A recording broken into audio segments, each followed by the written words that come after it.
Alrighty, hey there guys, hey Smokey, hey Drawing Fox, how you doing? Also, hey Kayla. Sorry that took a bit, I realized I forgot to send the picture of, what do you call it, the, gas meter? So I was trying to do that real quick. Yeah, technically I have till the 15th, but we leave tomorrow, to go see my mother-in-law. I'm not looking forward to that. And, so basically today was like the last day.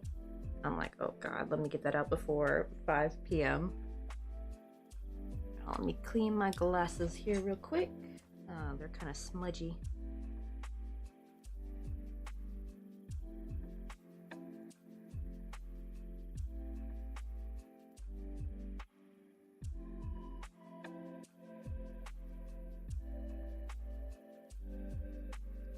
Yeah, I am not looking forward to tomorrow. I'm dreading it.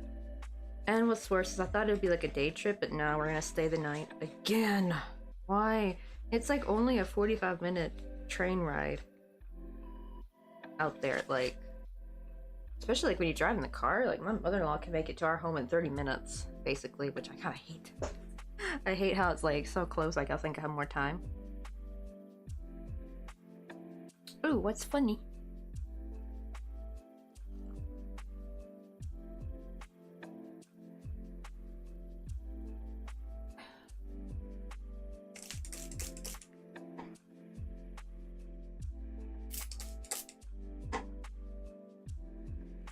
Probably after stream I gotta pack too. Hey Oliver Scout, how you doing? I am not looking forward to this weekend's gonna suck. I was hoping to catch COVID so I wouldn't have to go. But oh well. But yeah, tomorrow's my mother-in-law's birthday, so we're going over and we're gonna stay at their place. I think if it was just like we just went out for lunch, that would be fine. I can make it through lunch with her, but like having to stay over again, especially if there's gonna be alcohol involved. No thank you. No thank you. Yeah, she gets kind of off her rocker when she drinks. Like she can get very blatant and blunt.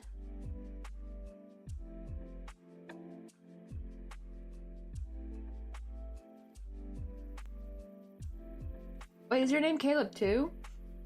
Oh, we got 2 Calebs in the chat? Yeah, because Caleb's on the YouTube side.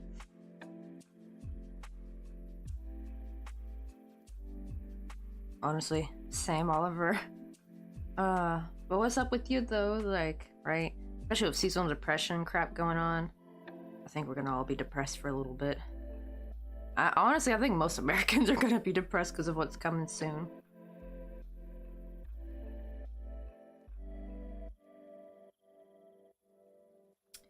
Doing okay, but dreading tomorrow. I don't want to go. I don't want to go. We just saw her back in damn October. I don't want to see her. I need at least like 6-month business days before I have to see that woman again. It's just, she always brings up my weight. Every damn time. And it's not just like little snide comments. No, it's like a whole tirade of her just going off. Mouthing off and just being so mad and shit. And it's like, can we not? Can we just go for lunch and call it a day? Like, but no, we're gonna stay with her. Oh, but yours is with a K. Isn't that cool? We got 2 Calebs in the chat though, but one with a K. We got a K Caleb and a C Caleb.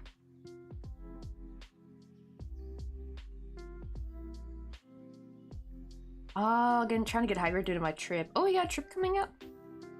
I guess it's like when you're feeling kind of down the dumps, so that kind of sucks too, right? Because like, it's like, you know you got a trip coming, but you're kind of going through some stuff, and you're trying to get yourself to hype up before it. Oh, we were talking about because it turns out Smokey is also a Caleb, but with a K. So we have 2 Calebs in the chat. Oh, dang, going to the Bahamas. At least it'll be warm.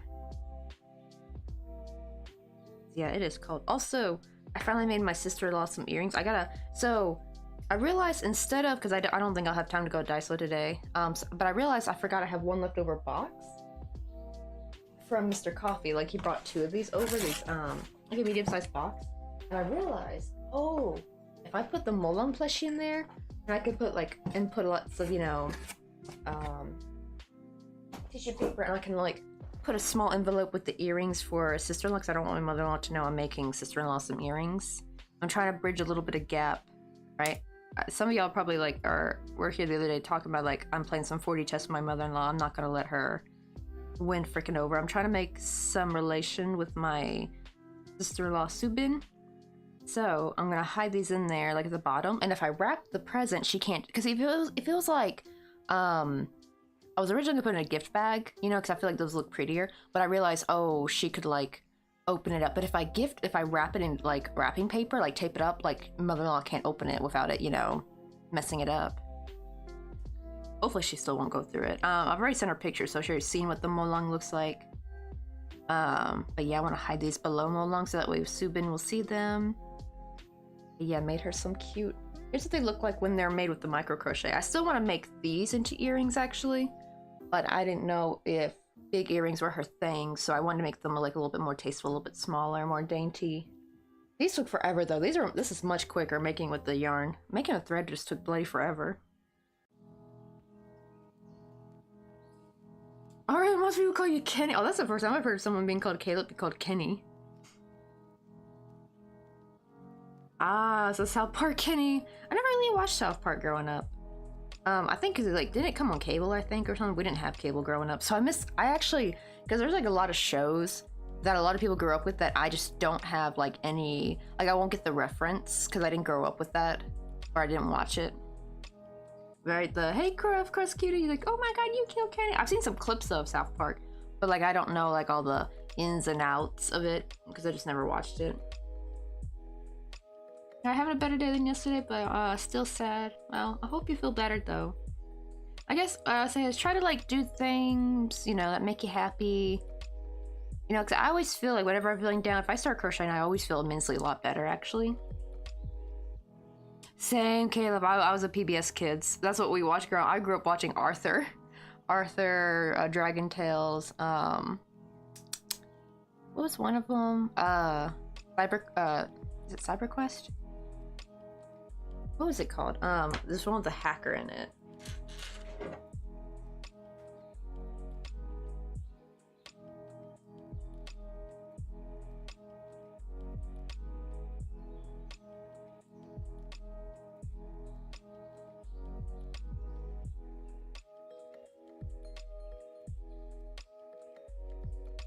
Oh, Cyber Chase, that's what it was called. I grew up with, like, Cyber Chase.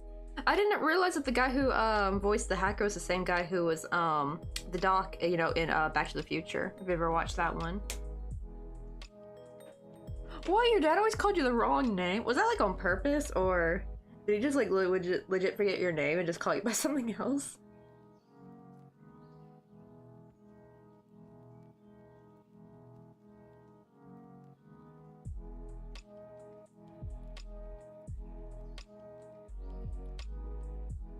Oh my god, really?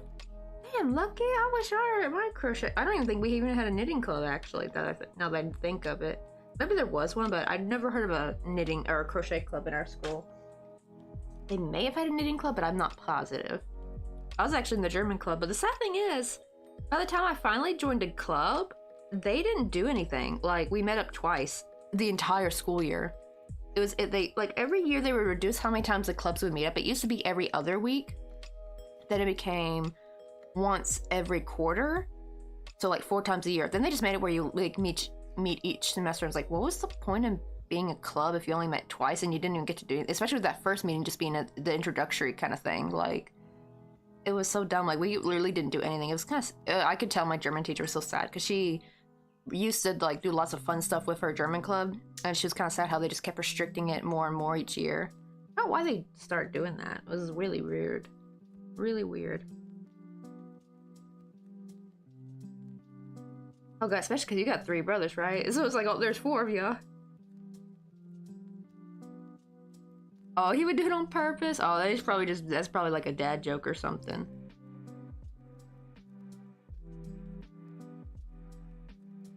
That's the thing, it was all clubs though. I think it was more, I forgot why they did it.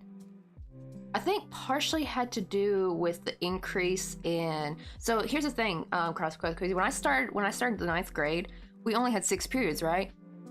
But the thing is, that year I started, so the kids before me, like the 10th graders, when they started, they only needed 2 science, 3 math, 4 English, and 4 history. No, 3 history and 4 English, because we had to take English every year. It's mandatory. Those were the requirements, right? Well, when I started, they changed the rules and they made it where we'd have 4 math, 3 science, 4, like they just basically added on extra math, I think. And I think we had to do 4 history. Like, they tacked on quite a lot. And after when I started 10th grade, we actually started having 7 period classes. So I think it was more because they were trying to add more to the curriculum that we had to do. So there was like less time for clubs, basically. Which is really sad because it seemed like really great. You know, like I feel like schools always forget it's like, not everything's about like learning. Like, right, you need to learn the social skills and like, you know, teamwork and stuff that you kind of get from clubs. It's like still educational, but it's like, you know, like there's like that other aspect of learning that I think schools forget about. It's becoming a very like, oh, just what's your score, right? It's not very well rounded anymore. And I think that's why like a lot of kids are struggling nowadays. Oh, really? Me and my brother were, wait, how did you become half twins? Or is that like, or do you mean like y'all are fraternal twins? Actually, my great uncles were fraternal twins. They hated each other though. They did not like each other. Arnott's still alive. I think, what was it, last year? It was either last year or the year before. My great uncle Alan passed away. But he was kind of a bit of a jerk. Not really sad about that death, unfortunately. Uncle Arnott, he was kind of like the black sheep. Honestly, I kind of highly suspect he may possibly be autistic, actually. And maybe that's why he was always the quirky one, you know, kind of like more of a loner, kept to himself. Had like quirky bits about him, but not in a bad way. It's just like, you know what I mean? Like, So I think I'm wondering if maybe he wasn't. He just didn't fit in with his other brothers. Right, yeah, it's like my high school always had 7 periods. Lunch was period itself. Require band typically in clubs either during lunch or after school. See, I don't know why they could have made the clubs an after school thing. That would have been more fun. For some reason, they just didn't make it like an after school thing at all. Granted, actually, the problem is I wouldn't have been able to join it if it was an after school thing, because there would have been no way I could go home because I had to ride the bus. Hey, Takoyaki, how you doing? Oh, okay, so see, that's kind of smart going during lunch. Only thing is, how do you, like, are you allowed to bring lunch with you into the club room? Or whatever classroom your club meets up in? Because I'm like, that would suck. You have to, like, skip out on eating lunch if you wanted to choose to meet up with your club.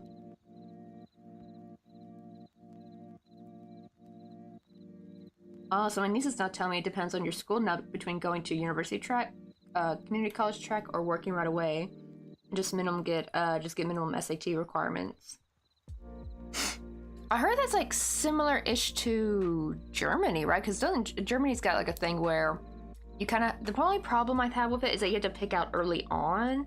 I think you can switch if you can like take a test, but like you could, like there's the ultra academia like track, there's like the more middle ground white collar work track, and then there's like the trades and stuff like that.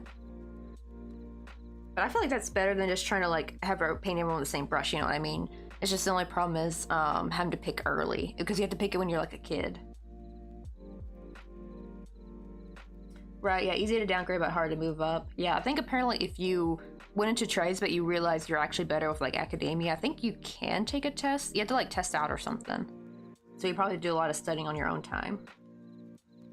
Oh, that's kind of neat. See, that'd be fun. We weren't allowed to leave the lunchroom in my school. Like it was, here's the thing, my high school was actually pretty awesome though. Like we had, but it was like more, all the schools were like this. So it wasn't just my school. It was all schools in America were like this. You couldn't leave like the lunchroom. They were very strict on that because, you know, they didn't want kids wandering around. My mom used to say like, man, back in our day, we could like just take lunch and we could go chill outside and eat lunch, have like a little picnic spot. And I'm like, damn, that sounds so nice, especially when it's like springtime or fall, when the weather's nice. Like, I would have loved that. I think it's because of all the school violence and stuff and like kids skipping class and school shootings and stuff. I think that's why they cracked down. I'm actually surprised they're quite lax now. I'm like, dang. I still wouldn't want to go to school nowadays, actually, still, because like, oh boy. Like, I swear, like, the Mean Girls are like a whole new level now. It's like, before you just had to see them at school. Now they track you down on damn social media and shit. Like, yikes.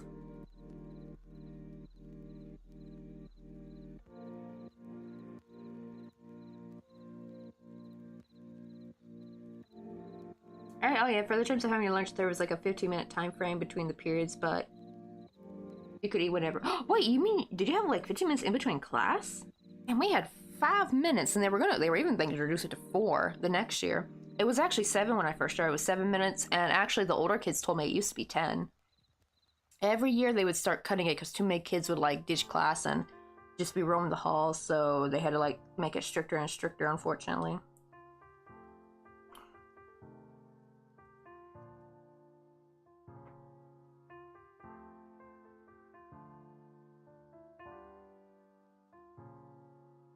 Oh, really? Well, you know what? I think they didn't allow those either. Not heartbroken, I found out that recently. I think those weren't allowed either when I was in school, like in elementary school. This was like back in the 2000s. More the reason was because they're a distraction. Wait,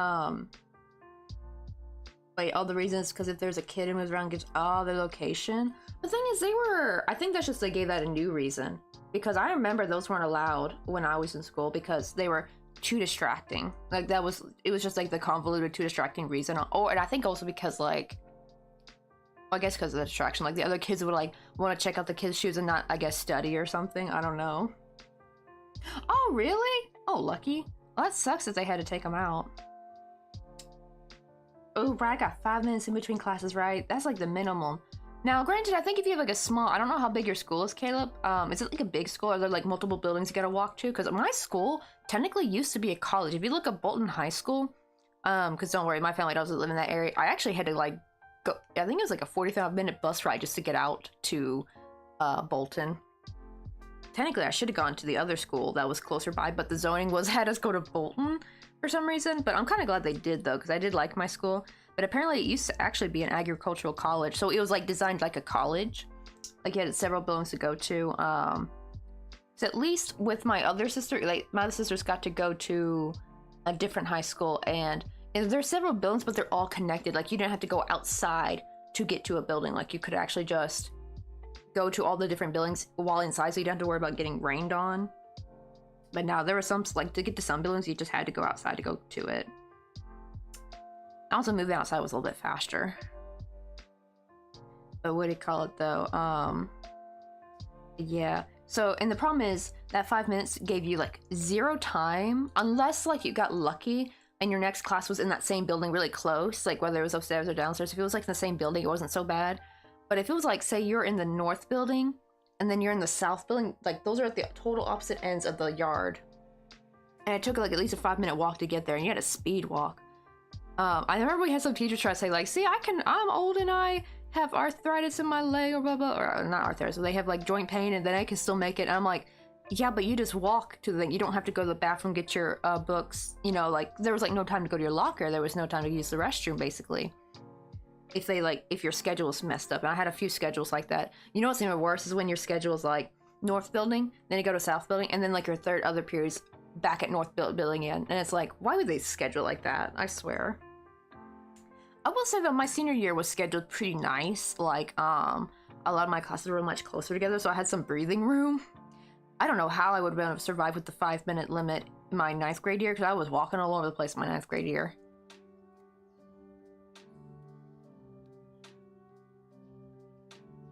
And also, welcome in, Hollyberry. We got someone on the YouTube side. We got Caleb in the chat. Let's see. Oh, my school was rebuilt a year before I went to the 9th grade. Oh, did it get like kind of renovated, which would be kind of nice. My sister, oh my god, my poor sister. She was going to her final year of school, her senior year. The school was getting renovated and it sucked. There was like construction work everywhere and it was just a mess. And she never even got to reap the rewards of it either because she was graduating. But yeah, we're making some little hollyberry. Here's one we made yesterday, and I've also made some with thread. These are a lot harder to make. I made them into little earrings. Wait, hold on. I realize you guys can't see these as well. Let me... Because I turned autofocus off on my webcam because it's crappy.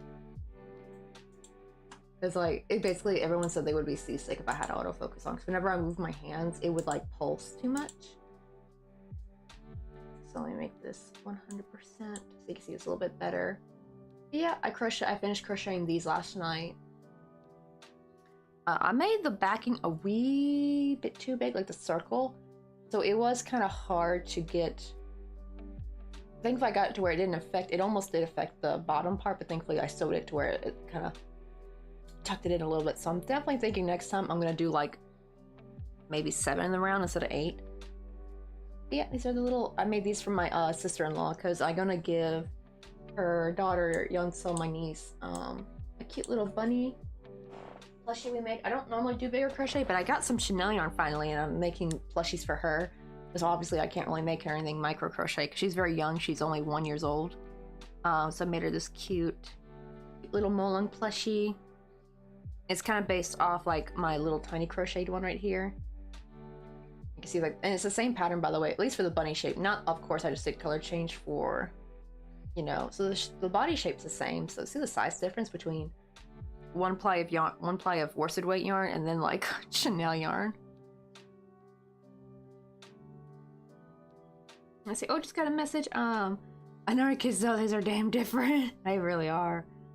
Oh my god, I've been seeing the funny things about like I can't even read and stuff, which I kind of feel bad about because I'm like pretty sure that's due to the pandemic, unfortunately. So it's not even really their problem, their fault. And also their parents giving them iPads. Like, I'm pretty sure there's ways you can have a kid have a iPad without them becoming an iPad kid, but the problem is the parents don't put up boundaries. Like, they don't take away the electronics, they just let their kid hold on to it and keep it. It's like, nah, you gotta hide them things after like when electronic time is over, you gotta hide them. Yeah. So I'm gonna hide a little present for Subin, my sister-in-law. I'm gonna give her these little earrings. I have yet to actually meet them yet. because my mother-in-law won't let me meet them for stupid convoluted reasons. So I'm trying to bridge like a gap between her secretly through gifts. But yeah, it's done. Basically like it's weird because we're in Korea, by the way, and Korean beauty culture is really weird. Like, and even then here, I don't think Korean people even act this way. I think this is just my mother-in-law specifically. She won't let me meet sister-in-law until I lose weight. Right? It's so weird. And it turns out it's because she doesn't really like sister-in-law and wants to use me as like a little show-off pawn kind of thing. It's so stupid. So I don't really like my mother-in-law. I think she thinks I like her, but I don't. Because every time we go visit her, like, she always has a spiel about my weight. Not like just a normal, like, not like just a little, you know, oh, some comments, right? I can deal with some comments because I don't give a damn. But it's more like she'll get like legit angry, go into a tirade and a rant, you know, and it's like kind of unhinged a little bit. And I'm just like, okay, lady, you know, it's kind of weird. So I'm trying to be sneaky and trying to make a relationship with my sister-in-law, so that it could be us against mother-in-law. So I'm playing some 4D chess against my mother-in-law.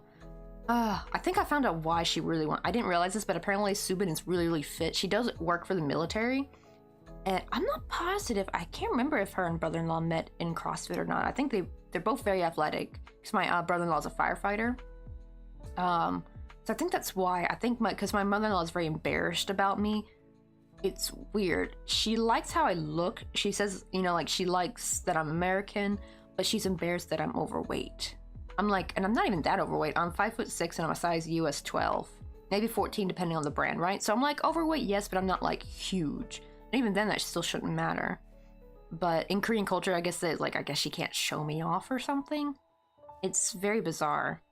So I'm just like, you're not going to use me as a pawn to be mean to sister-in-law, because comparison culture is very toxic here. It's really bad with parents, like, right, especially with siblings. It's like, oh, why can't you be like so-so? Why can't you make grades like so-so? Why can't you be as pretty as your cousin? Blah blah, like stuff, like really toxic stuff like that. So that's why I'm going to try to bridge, like, I'm going to be very buddy-buddy with Subin. Yeah, that's basically my suggestions. I'm basically putting my foot down. I'm like, oh, but you gotta be sneaky though. I can't be just like outright and blatant and yelling at her, because like obviously she's not gonna understand a word I say because she doesn't speak English, and my Korean's not that strong enough to go into a rant about that. I can only basically do basic conversation and ordering food and stuff with my Korean.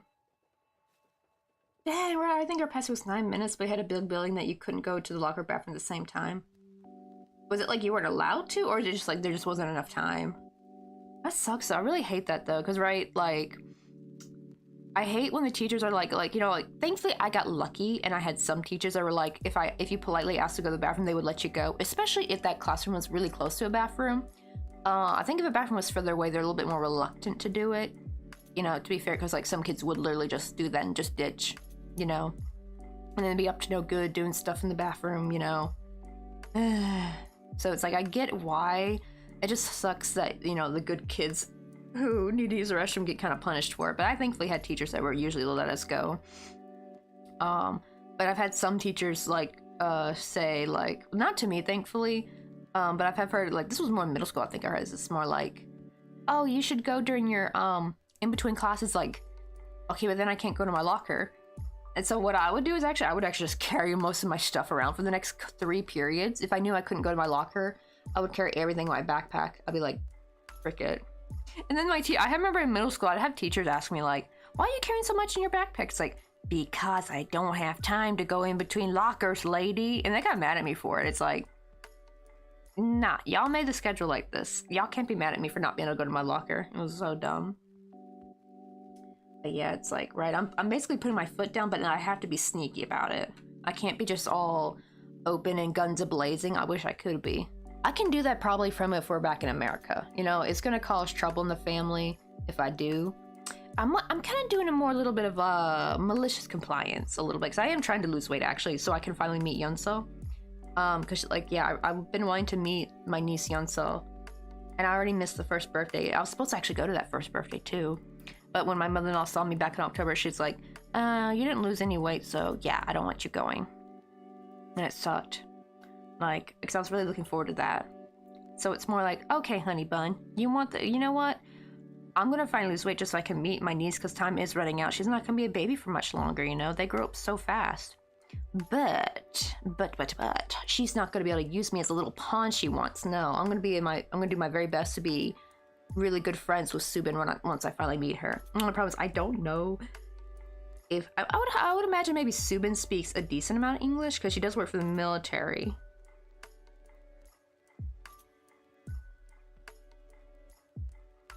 But that's a problem, though. I don't know if she's a narc. I've kind of actually come to the conclusion, though, Smokey, that when you're dealing with a narc, no amount of convincing is going to work. You're just going to have to take action to your own hand. That's basically what I'm doing. I'm like, okay, you're not going to let me meet Subin and Yonso? Okay, I will start bridging a gap, like a relationship through like gifts and stuff, and I'm going to write a little letter. You know, that kind of stuff. So it's like, right, she wants to like, act like a child. And she's also from a completely different class, too. She's from she wasn't rich, but she was like, upper middle class. You know, like pretty well off, especially at the time. Her father owned, I think, a tuna fishing boat. So it's kind of like, at least her dad was like one of those well off, but they had to work to be well off. You know what I mean? Like, he had to work. He had to go out fishing for like weeks on end, or however long you go out fishing on the ocean. So it's like a dangerous job, but you make good money. So she's not like from like a chaebol family like you see in the K-dramas, thank God. But yeah.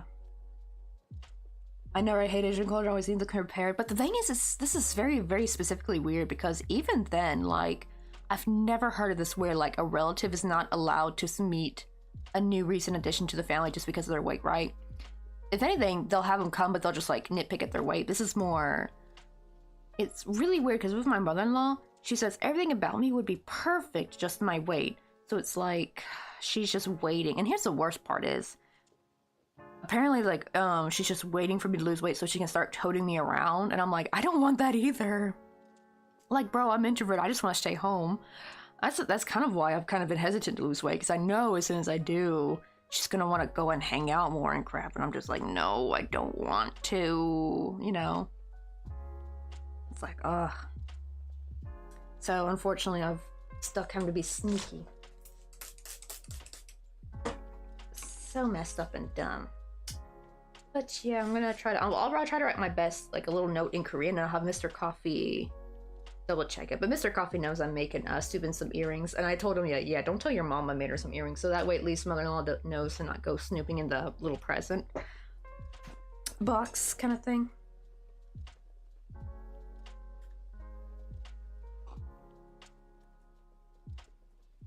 And here's another thing too. Technically, I want to write in a little note something about, like,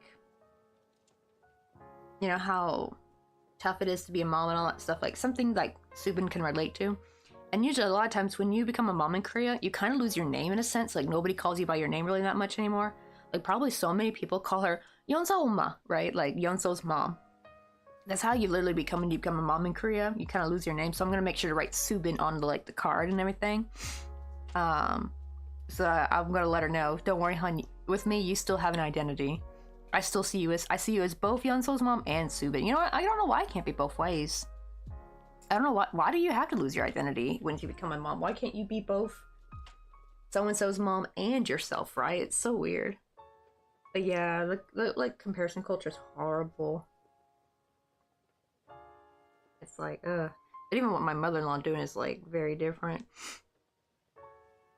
I don't know if she's not a narcissist, because to be fair, she even has her own traumas, to be fair, because, like, her father-in-law treated her like shit, so she's got some of her own traumas and shit.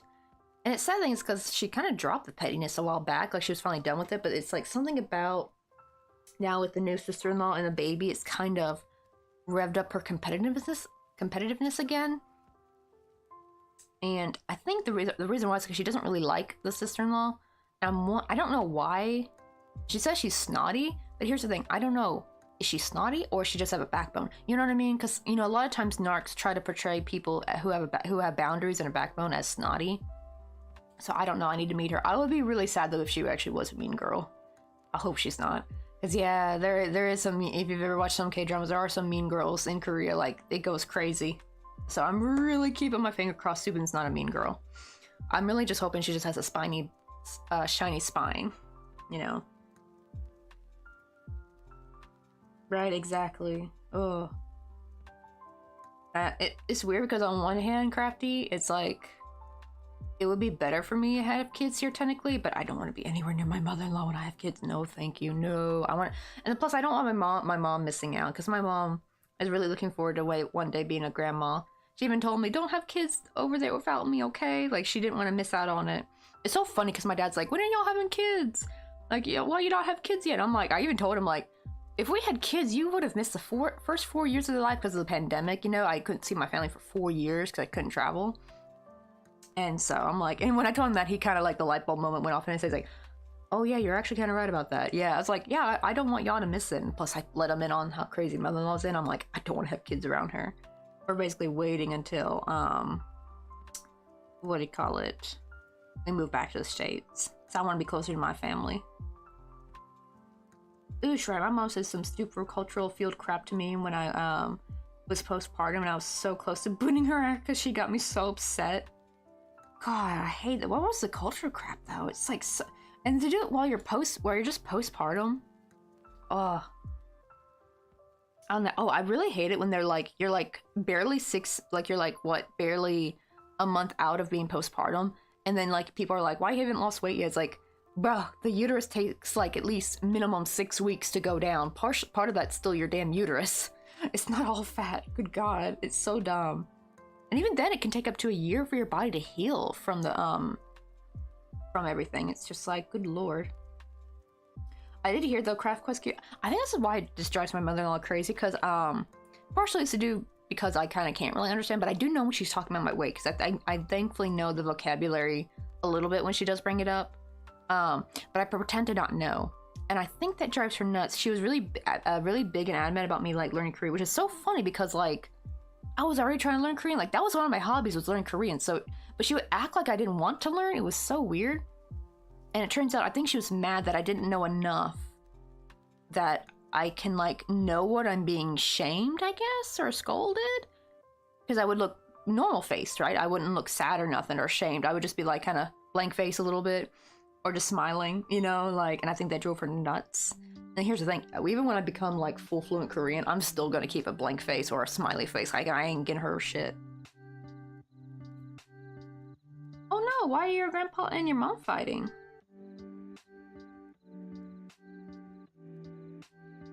Are they like fighting like right now, or is it more like they've been fighting lately? I should bring up male heirs. Did you like have a daughter, I'm guessing? Does she know that the man is the one who can determines the gender? It's not you. Like, someone throw a biology book at her. Good God. And she was, "Oh, of course, comedy about my weight and how I need to exercise and slip down, blah, blah, blah." But she's also like, you gotta eat, you know, so that's the thing. That's the true part, actually. I think a lot of, this whole toxic culture of trying to lose weight so quickly after childbirth probably caused a lot of mothers to have a lot of problem with breastfeeding. Because I did not know that you need to have a certain amount of calories in order to keep producing milk, basically.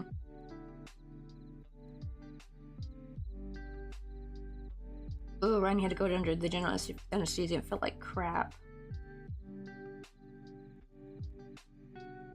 Oh, so she was trying to say like, oh, because you have the male heir, it's up to you to do, I guess, whatever family stuff. I don't know what the heck. If anything, you think she'd be praising you. Even if they praise you though, that's still kind of toxic. Oh, yeah, I'm gonna guess it's probably something deep. That's sad. I hope they don't fight too much. Can I ask, is it like your mom and her dad, or is this like your dad's dad? Like, is this her father-in-law?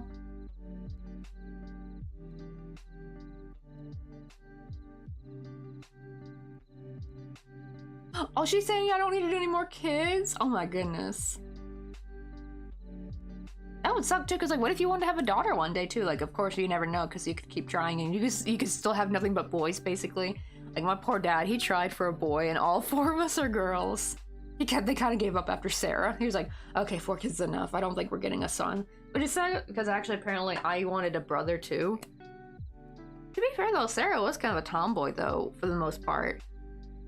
she kind of became a girly girl for a very short period of time in high school, but then like now she's kind of back to being like tomboyish with a bit of girly tendencies. But yeah, she's kind of back to being a bit of a tomboy. She's actually, she's like a muscle queen now, actually. She's so petite too, but my goodness, that girl's got thighs now that can crush her enemies. Like, she has been working out, and she looks freaking awesome and fantastic. She actually had her boyfriend hated that she was working out and doing weightlifting. It's like, you're doing it too much, blah, blah, blah. It's like, well, for one, if you're not doing steroids, you're not going to become too muscly as a woman, right? Like, you have to kind of, you got to juice to get to that crazy level that you see on the internet.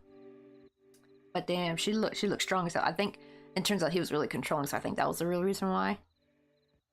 Also, I had this revelation like probably last year. You know, like how you notice how lots of in this day and age, how it's like this kind of toxic, like, oh, you gotta be, the girls gotta be the skinniest as possible, like this toxic diet culture thing. And how a lot of dudes will talk, like, even now, it's like, because even you look back, guys used to like girls that had like, you know, if you look at Aphrodite's statue, right? Like a soft, I think they call it Renaissance body shape, where it's like you're got a little bit of, you know, a little bit of belly fat, you know, and that was like attractive back then. It meant you were healthy and eating well. But nowadays it's like they want everyone to be ultra skinny. And I kind of always think, you know, I feel like us women are doing a disservice by like starving ourselves and stuff. Because if you think about it, when you do that, you're also weaker. You're easier for men to throw you around, like toss you like a rag doll. You know what I mean?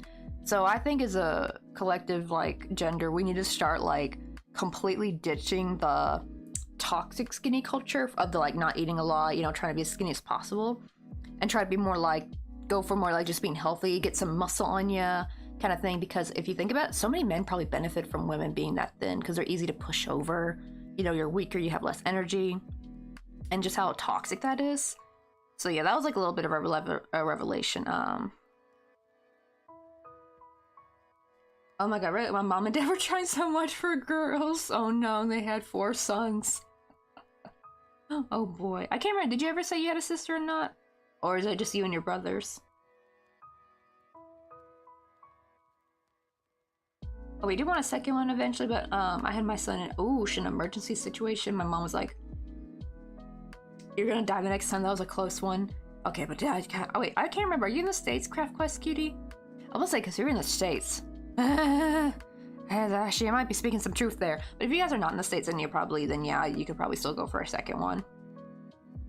But yeah, it's getting kind of dire in the States. Like, I'm actually like, because the problem is one of the places we might live is Texas, and I'm like, as much as I want to live there for the cheap housing and the cheap grocery prices and stuff, I ain't gonna be trying for kids. I'm gonna have my birth control on lockdown if we live in Texas.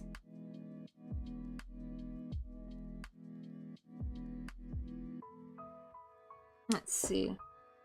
Wait, by older brother, do you mean like they were born, like, what's it called? With AFAB, it's born as female. Is it ABAB? AMAB?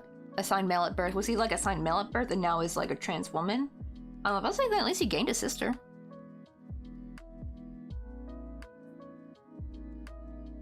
Yeah, it's like if you're in the States, so Craft Quest, I would be very careful. Unless like you're in a blue state, then you're probably a lot safer. But yeah, it's like, it's getting bad for women who want to have kids. It's kind of scary. Like, that last story I read, the last news article I read about the lady who had the 2 sons, and she was she accidentally, you know, miscarried her daughter, and they didn't do anything to help her, and she ended up passing away. That was so sad too, because not only her sons were asking, you know, where's their baby sister, they were also asking where's mom at, and it's just like, mom's not around no more. Your government failed you. Let's see. Okay, so at least he gained a sister. Yeah, I remember I used to be very confused because I used to thought trans woman meant that you were, a woman who became a man, and then like vice versa, but it's actually the opposite. So trans woman means like you were born male, but now you've transitioned into female, and then vice versa.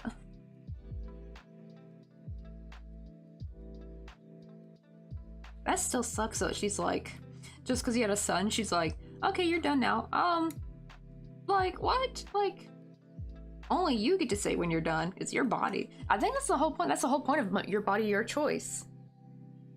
or the my body, my choice thing. It's like you get to determine how many kids you want. And you're like, heck, I want one more. I'm gonna have one more, dang it.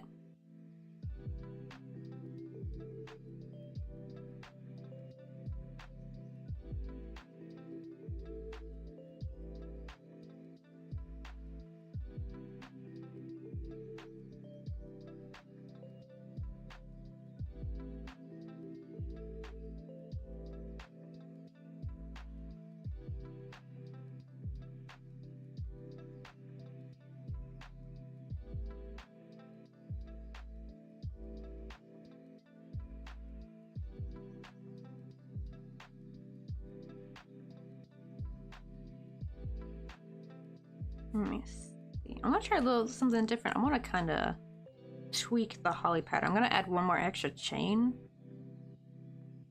and see if that can help.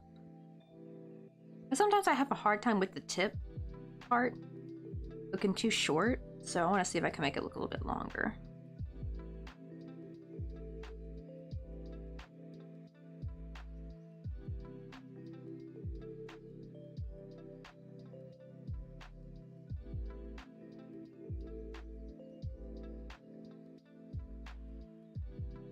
Oosh, dang, right? Like, what it sounded like what you're doing was like pretty reasonable. You're like, you know what? Let me talk with the doctor, make sure this can be like something, you know, I can maybe do it again in the future. And your mom's like, nope, you're done. It's like, what the heck? Good God. What, is she gonna like disown you if you have another kid? Like, what the heck?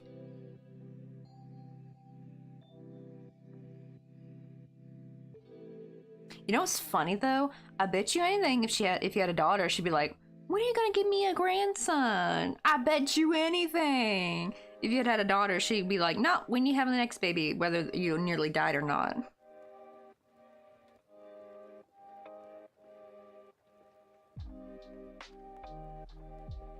Oh, I know, right? And especially, like, it's so crazy how I didn't even know Circle had trichotillomania, or no, I guess they didn't have trichotillomania. They had dermatillomania, which is kind of like, I guess, like trichotillomania's cousin. But right, I kind of wish, like, man, growing up, I wish I had somebody who also had it, because I was like the only one in my school that I knew of that had it. I had obvious signs. So yeah, it was like it was really rough. Oh my God, those middle school days. And you know what's the sad thing is, like, because of the toxicity of that middle school is actually what fueled it. It wasn't so bad in my elementary school days. It was really just the simple out of boredom trichotillomania symptoms. Like, wasn't too bad. I had no problems with my hair. I just kind of plucked my eyebrows a little bit too much. I mean, but hey, it was the 2000s. The overplucked eyebrows was the look, you know? But, man, middle school, it was, like, real bad, though, because of, like, the toxicity and bullying. I wasn't, like, super bullied, thankfully. I was just more made fun of. Because at least I had no one try to, like, touch my stuff. You know, like, because there's, like, different levels of bullying. And thankfully, it was only verbal. I'm very lucky because I can take verbal bullying. I don't like it when someone tries to take my stuff. You know, like a lot of, especially like female bullies, like they try to mess with your stuff, and I cannot stand that. That terrifies me because I don't want any of my stuff getting ruined. Like write your books, because you got paid for that, or like any personal items. So I'm very lucky I never had to deal with that. I probably could have if I stayed there, I betcha. Alright, and she's already got 2 grandsons. They're my brother's son, but no granddaughter on that side. No one bullied me after accidentally threw a guy to the ground because he tapped my shoulder from behind. I freaked out. Oh dear, was this poor dude just trying to get your attention? Because yeah, this is kind of funny though, but yeah. Got people sitting there like, okay, they're not gonna mess with her. But thankfully, I didn't really experience really much bullying in high school. More, it was from the only person who bugged me in high school was that same little twat who, what do you call it? Was the one who bugged me all throughout elementary and middle school. He was a weird case. It was so bizarre. I even actually made him very uncomfortable on our very last day of high school. I asked him, well, you never liked me. And I asked him in the administrative office, so Miss Kirby heard it. And because apparently he actually had a good reputation with the teachers. A lot of teachers liked him, so he was like a nut, two-faced little weasel. That's what he was. Because he was kind of nerdy himself. That's the thing. My bullies were actually other nerds. For some reason, like I think it was like insecure kids trying to become like try to be tougher or something. Yeah, I think you know it's because I know like it's so weird, like especially growing up we had like that, like how the jocks and cheerleaders are super mean. If anything, now some of the cheerleaders were kind of snotty in our high school, but actually there was one girl named Lacey who was really sweet to me. She was in a couple of my classes.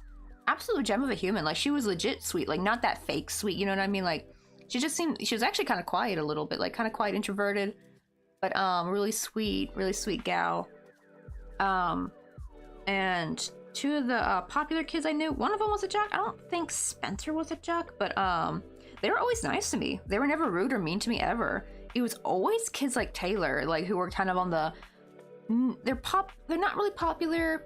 They're not outcasts either. They're kind of nerdy a little bit. Those are the people who bugged me the most, actually. They're the meanest. Yeah, it's like a pecking order kind of thing. Like they're very insecure. Hey, and also Lyric Painter, how you doing? We're making some little holly leaves.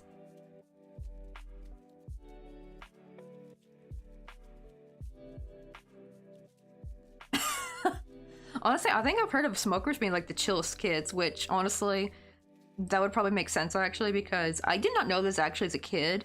I always used to wonder why people smoked, because Mr. Coffee smokes, and it turns out it's actually very prevalent among really smart kids in Korea to smoke. Like it's like a little dirty secret of like kids who got really high test scores is because they smoke because of the stress. I did not know smoking can like kind of de-stress you, which is still kind of unhealthy, but yeah, even I've noticed days when like Mr. Coffee's really stressed out, he'll actually smoke a couple more cigarettes more than normal. Like whenever the European marketing director is bugging him, pestering him a lot, he has to go in for an extra smoke. Thankfully he never smokes in the house though, he smokes outside. Let's see, yeah, that's probably why they were chill. It took all that nicotine took all the stress away. Right, I am alive.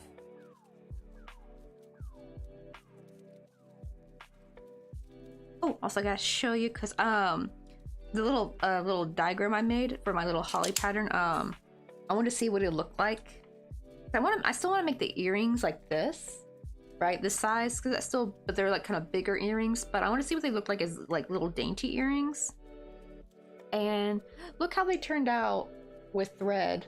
Look how small they are, but this took bloody forever, so I think these might be the only thread ones I make, because oh my god, that took too long.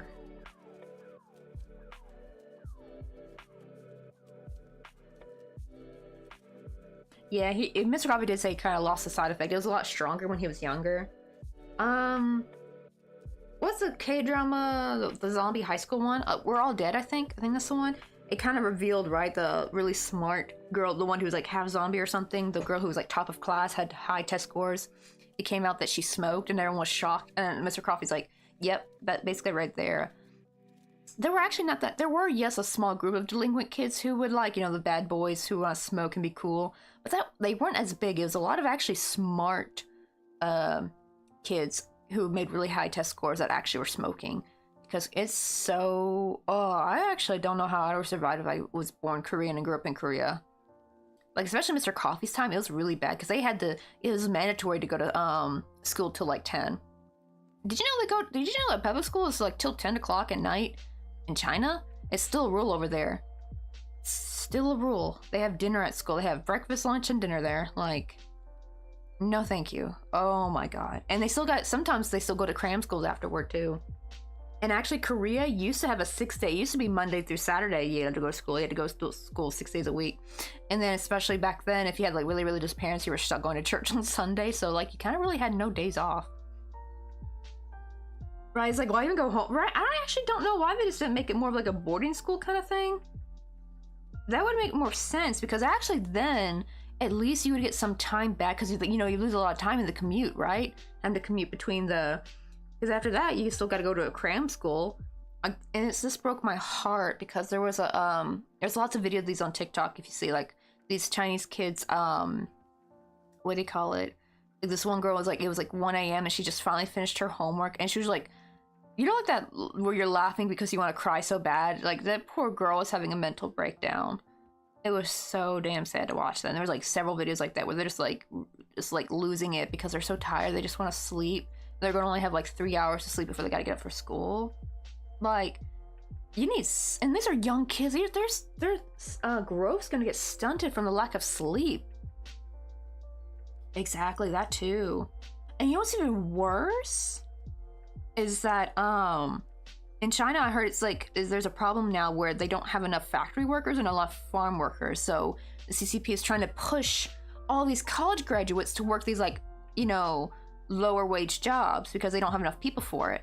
But the problem is, these kids literally had no childhood. All gone, all from study, and all that, you know, doing so well in college, all just to, like, work a crummy factory wage job with the, like, I don't know if they have college debt like we do in America. They probably do to some extent, I bet. All that time wasted. Like, if these kids were gonna go for a factory job or like working in the fields, they could at least had a childhood and not worry about studying so much. That's why a lot of, like, the younger college age Chinese kids are pissed. I guess I can't really call them kids because they're like young adults, but you know what I mean. They're pissed because they're like, no, we studied for these, you know, higher paying jobs and we need them, but apparently it's not enough to go around for everybody.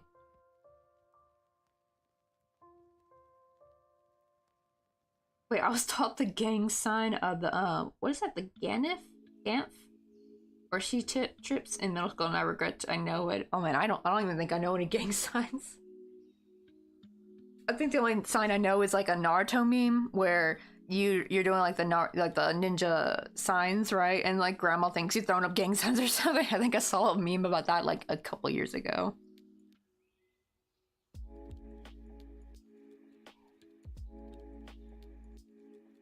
Hey, you and Mr. Coffee smoke the same cigarettes. Yeah, he usually goes for Marlboro. Granted, nowadays he goes more for e-cigarettes. It's called Neo. One of them, actually, it's so funny. It's green and it's actually melon flavor. It straight up smells like melon. It actually smells good. Those he does smoke in the house. Because it doesn't like really have any stuff come out, but it actually smells really good. But the regular like Marlboro cigarettes, he has to go outside for those.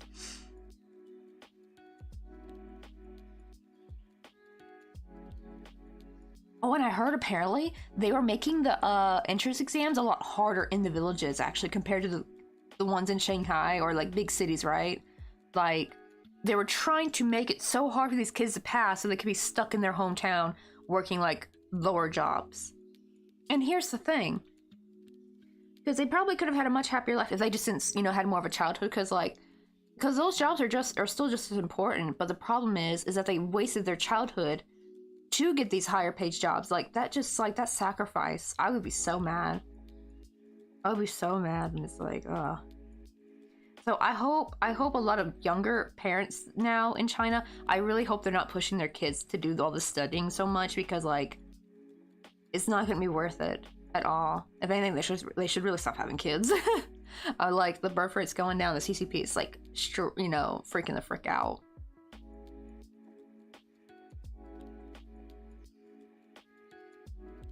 Ooh, surely a lot of classes issues in China. People judge you for your accent? Oh, damn. Oh no, now you got the hiccups. You gotta probably try to, maybe you gotta watch some jump scares and try to scare yourself out of it. I did hear one tip from Mr. Kaboobly, is another streamer. He said when you have the hiccups, ask yourself a very simple question like, what color is a blue fish? Granted, I think it helps if somebody asks you that and you answer it. Apparently, it redirects your mind from, because technically when you're hiccuping, I think it's your body technically freaking out, right? And apparently by doing that, kind of resets it, kind of, because then you're like, what do you mean? A blue fish is blue? What kind of question is that? And then it's like, then the hiccups are gone. It kind of works sometimes. It doesn't seem to work on spicy hiccups though, unfortunately, which sucks. But it does seem to work on those like random hiccups where you got like too much air in. Yeah, the laying flat trend. I'm all for that actually, because it makes sense. Like, preserve your energy, because if you're not going to be able to get that, you know, paying job with all your efforts anyway, might as well enjoy life, right? If you're going to be stuck having to work those kind of jobs, don't overexert yourself with studying. You know, try to and especially because a lot of them are like, right, they're not getting married, having kids, or buying a house, because if they did do all that, they have to work super hard constantly until they die, basically. And so that's why they're like doing that kind of laying flat trend, and the CCP hates it. They're like, what do you mean you don't want to have kids and buy a house and have a family? It's like, because we can't afford it, and if we could, you gotta work to death for it. And here's the thing, that this was like Mr. Coffee's age, and a little bit afterwards too. And this was really especially prevalent if you lived in Seoul. Like, the father would be gone all day at work doing yagun, you know, like overwork, staying until like probably like 10 or 11 p.m. right at work, gone all day. Kid gone all day at school, then go to like 2 different hagwons afterward, like maybe a English and a math one. Comes home like 10, 11 p.m., maybe even midnight, because they had to make a rule where hagwons had to close after midnight. So some kids are actually getting off at midnight. I think actually, yeah, our hagwon would close at midnight. I hated it. Granted, it is for usually the higher school kids. Thankfully, no kids stay that late. But even then, the kids would get off at like 8 p.m. Depending, I think like the elementary, middle school kids would get off 8 p.m. That's still too late for me. They still got to go do homework and eat dinner and shit, you know? And they already had to do school on the regular day. And these kids would also come in on Saturday too. They'd come like every day and Saturday. It's just like, ugh. Wait, so, oh no, it's spelled like this. Wait, S-E-O-U-L. But yeah, the reason why I spelled like that is because it's kind of going off not Hanja, it's going off the Hangul spelling. Cause so is, here's it spelled in Korean. Let me put it in Korean real quick.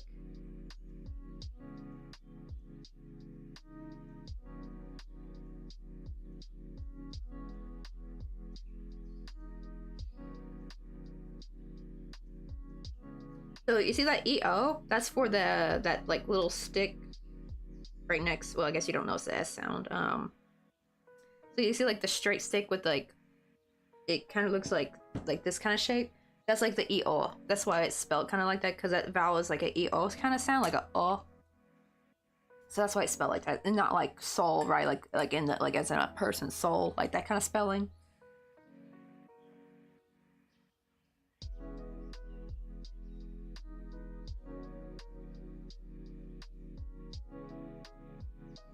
By the time I had smoked Monte Cristo cigar. Oh, my dad likes cigars. It's weird because my dad's not a smoker, but he does like an occasional cigar, and oh god, especially like a pipe.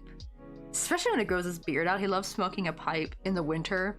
Looks like an old mountain man from like the 1800s or something.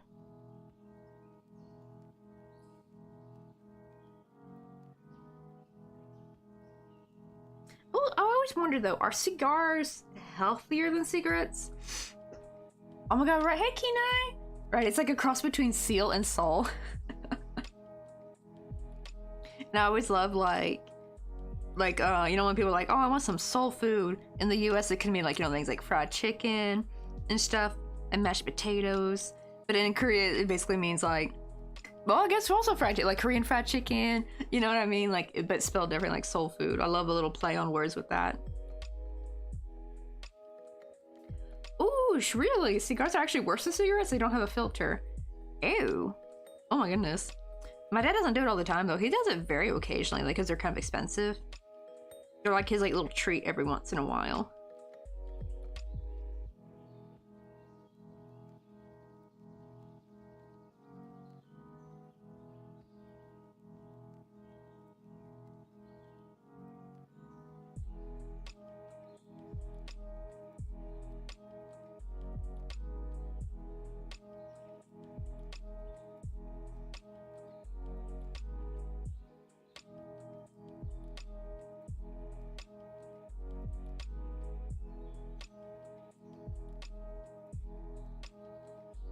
Trying a new little thing. I gotta make sure to write down if it turns out really nice.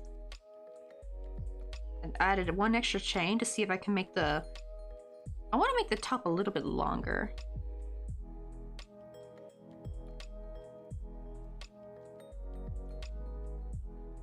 Alright, it's like, I don't even smoke, I don't know why I even know. It's from... It could be like, did you pick it up from the smoker? I was gonna say, yeah, it's from hanging out with the smokers in the high school.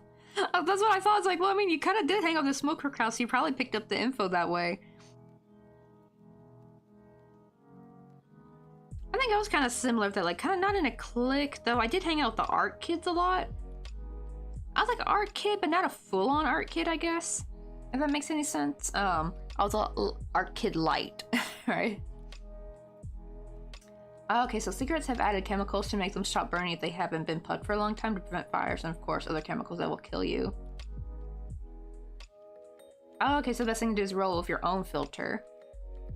Oh, okay, because yeah, I was like, I thought that was the reason why cigarettes seemed unhealthier is because it has chemicals in it.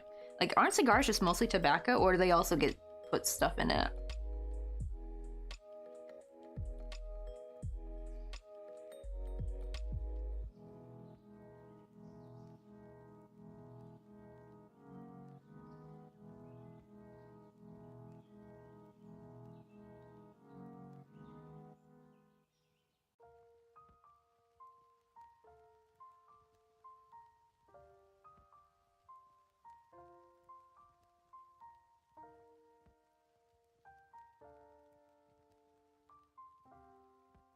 Oops, I made a goof.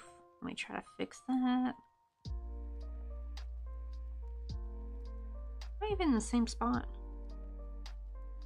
I want to make sure I'm crocheting. Okay, I think I didn't crochet in the same spot. That's why that looked funny.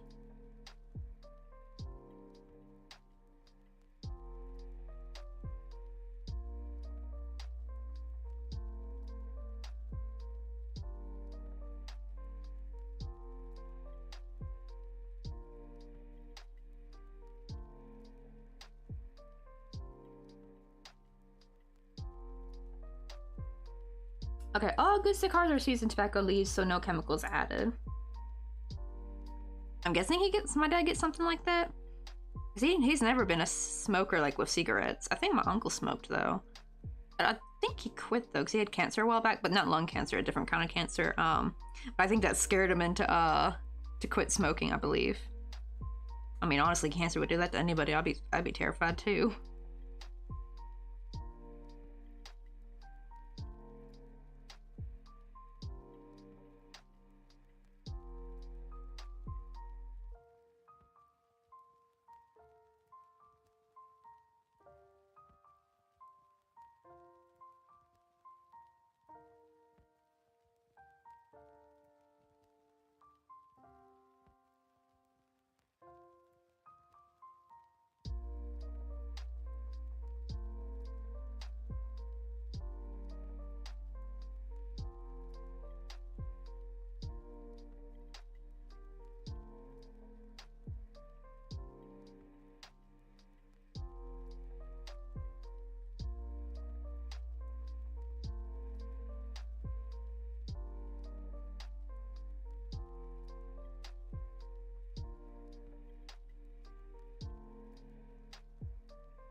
Oh no, I'm not liking the look of that at all.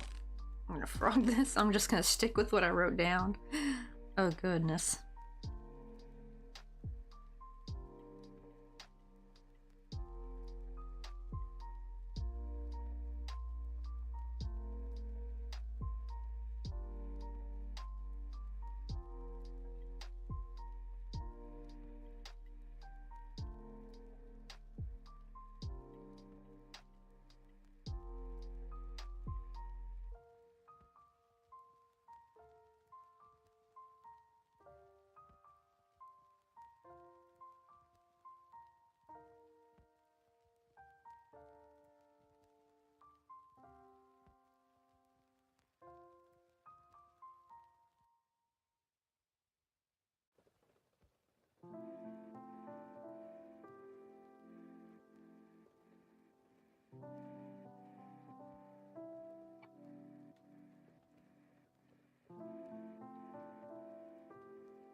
There we go. That's always the hardest part, trying to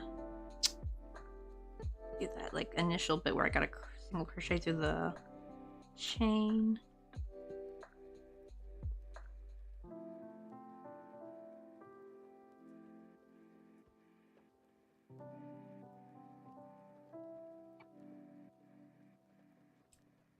Oosh, really? That's insane, actually, because like, what do you call it? I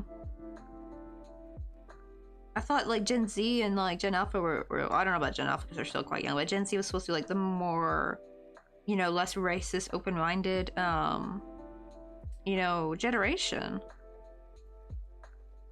Though granted, same with the election, apparently some young men are backtracking, unfortunately, in the worst ways possible, which is really sad. I had so much hope for them too.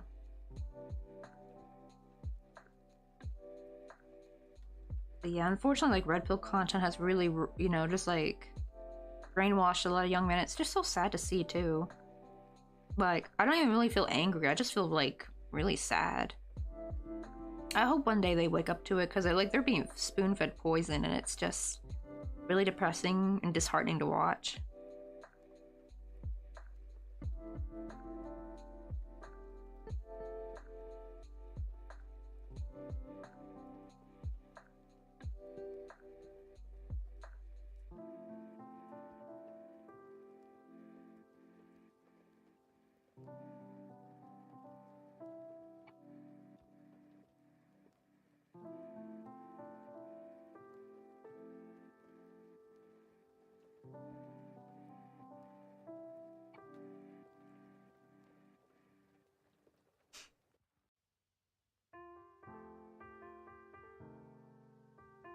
No, right? Yeah, it's actually the opposite. But the generation before us are the most rich. They were. Oh my goodness. Like whenever I see like old clips of how people used to talk about people from different races and different cultures, like yikes. It's just like wow. Or and especially even how they would talk about women. It was just like, whoa, I am so glad I didn't gotta live through that though. Our government trying to bring that back. They want to bring back the good old days. And I'm like, we're like, hell no.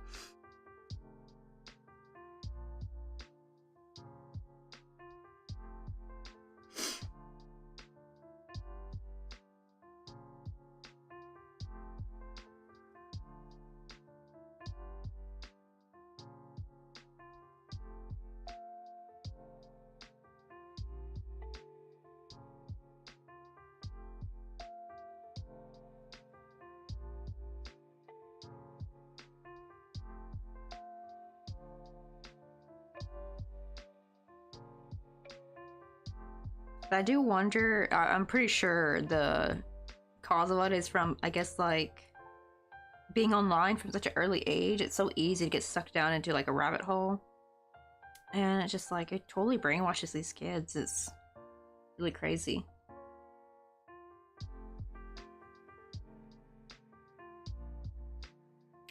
Oosh.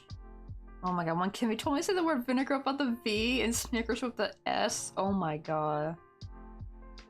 That kid needs a good knuckle sandwich. That's what they need. Oh my god. Oh my god. Honestly, I think the only way to deal with this is just ignore these people. Just stare at them. Like, can you explain the joke? You know what I mean? Like when they try making like racist or sexist jokes, like tell them, I didn't quite get that. Can you explain the joke? And when they have to, it's like not funny anymore, you know, kind of thing. That's kind of a way to disarm these narcissists. I know, right? Like, no one ever said the next generation was gonna be intelligent or clever. The sad thing is, I think maybe the older Gen X were coming out seeing, like, now that Gen X is like, not Gen X, I mean, sorry, Gen Z, we're gonna be like more empathetic, they were gonna be more understanding, and it actually seems that way for a lot of older Gen Z. This seems to be a problem with younger, specifically younger Gen Z, now that I think about it. A lot of the stuff I'm hearing this spewed from is like either very young dudes, like a barely adult, or especially like teenage age kids. And it's like, yikes, like what happened? They definitely, right? Especially with social media now. they really got sucked down. Like they worship people like Nick Fuentes and ugh. It's just like ew, you know. And Tater Tot, oh god, like right? It's like my generation's pretty much gone.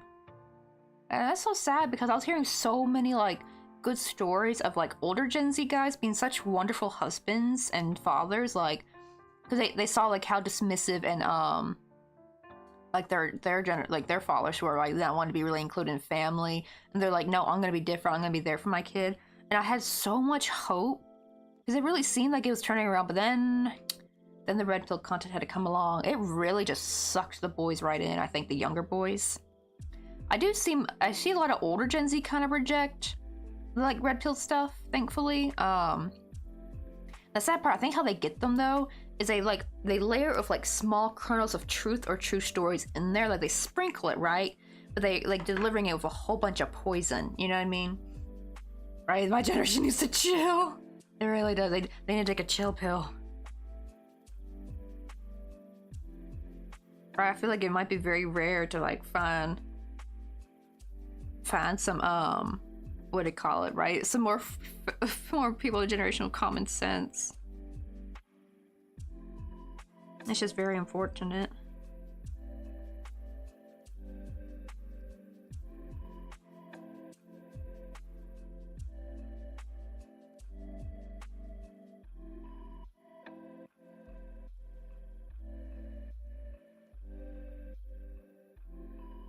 And it's always sad too, because like they talk about like the male loneliness epidemic, but the problem is a lot of that red pill content is actually making men more lonely. And if you think about it too, it's so predatory, because actually a lot of those red pill dudes, right, the podcast bros, they always want to try to sell you something, right? Sell their course, sell this or sell that, sell those, especially, so you gotta be careful with supplements.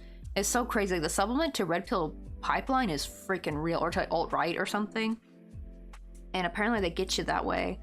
And they suck you in because you know you're lonely, you're just trying to out there try to find some fellow common ground and stuff with people, and they suck you right in. The thing is though, they don't want you to not be they want to keep you lonely though, because then you're they're trying to make you a repeat customer.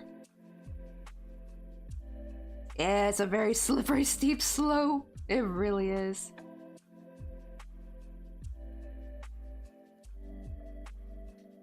Right. It's just gonna basically, right? That's what I'm a little bit worried about. Like, yikes! Like, is there ever gonna be? It really seems like civil war is gonna possibly break out in the states one of like this coming like decade or so. It's like very scary. That's why I'm a little worried to even go back. Cause like, what if I go back and we start trying for kids and then boom, civil war? Like, yikes! No, thank you.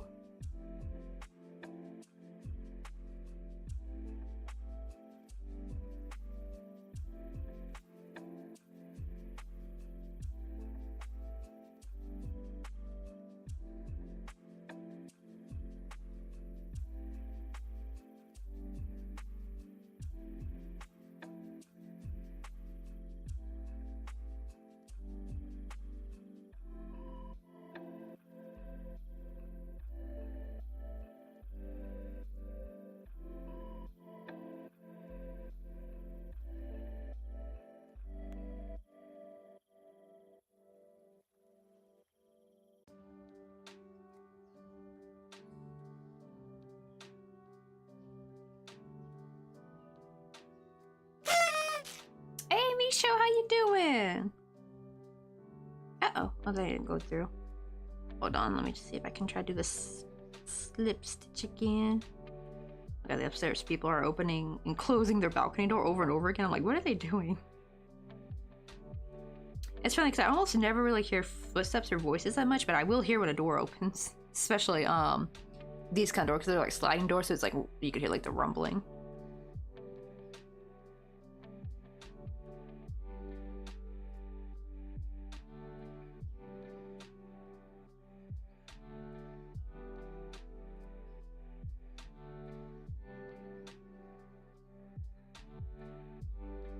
I see. Oh, doing that, and also having your coffee.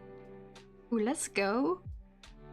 Also, I always love starting out the day with coffee. It's like one of my favorite things. It's kind of one of the things that get me up and going in the morning.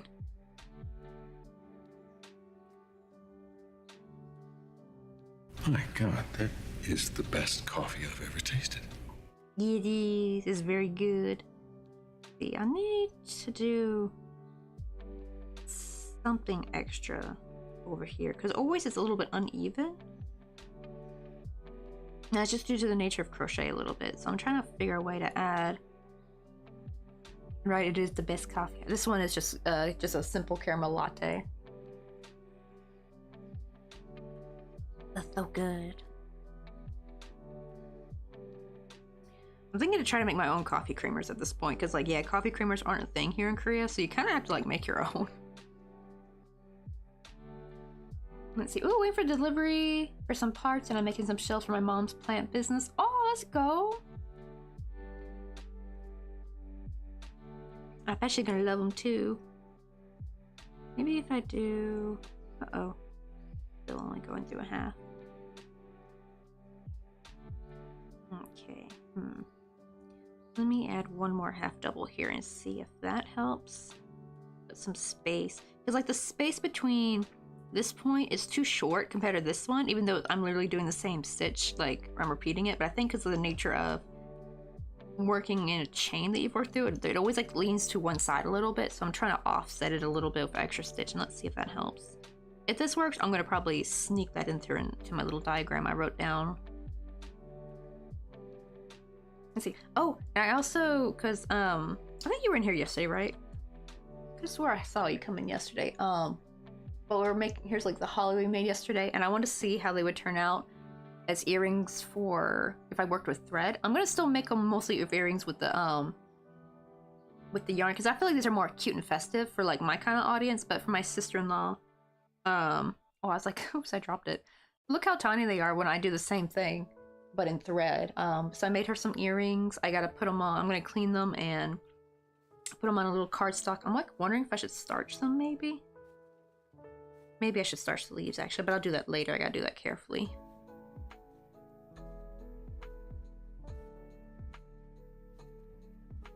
Let's see if this works.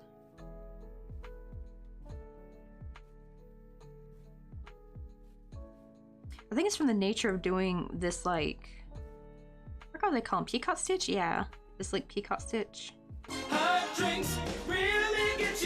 Gabriel, how you doing? And also, I wonder if you have these Hippo. I love that name.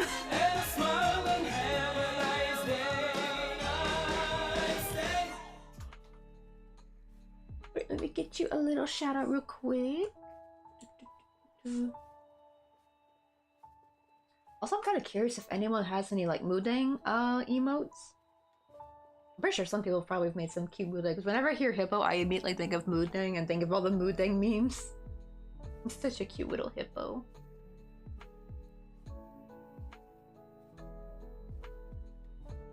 I like it, I love how it says, hello, I'm Gabriel or Gab, but please not Gabby.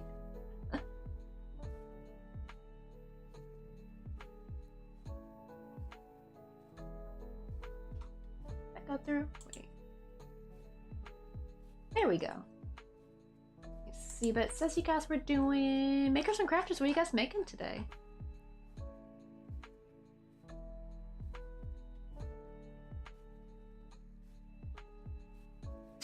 Maybe we can grab some coffee. Right, yeah, not the biggest fan of Gabby.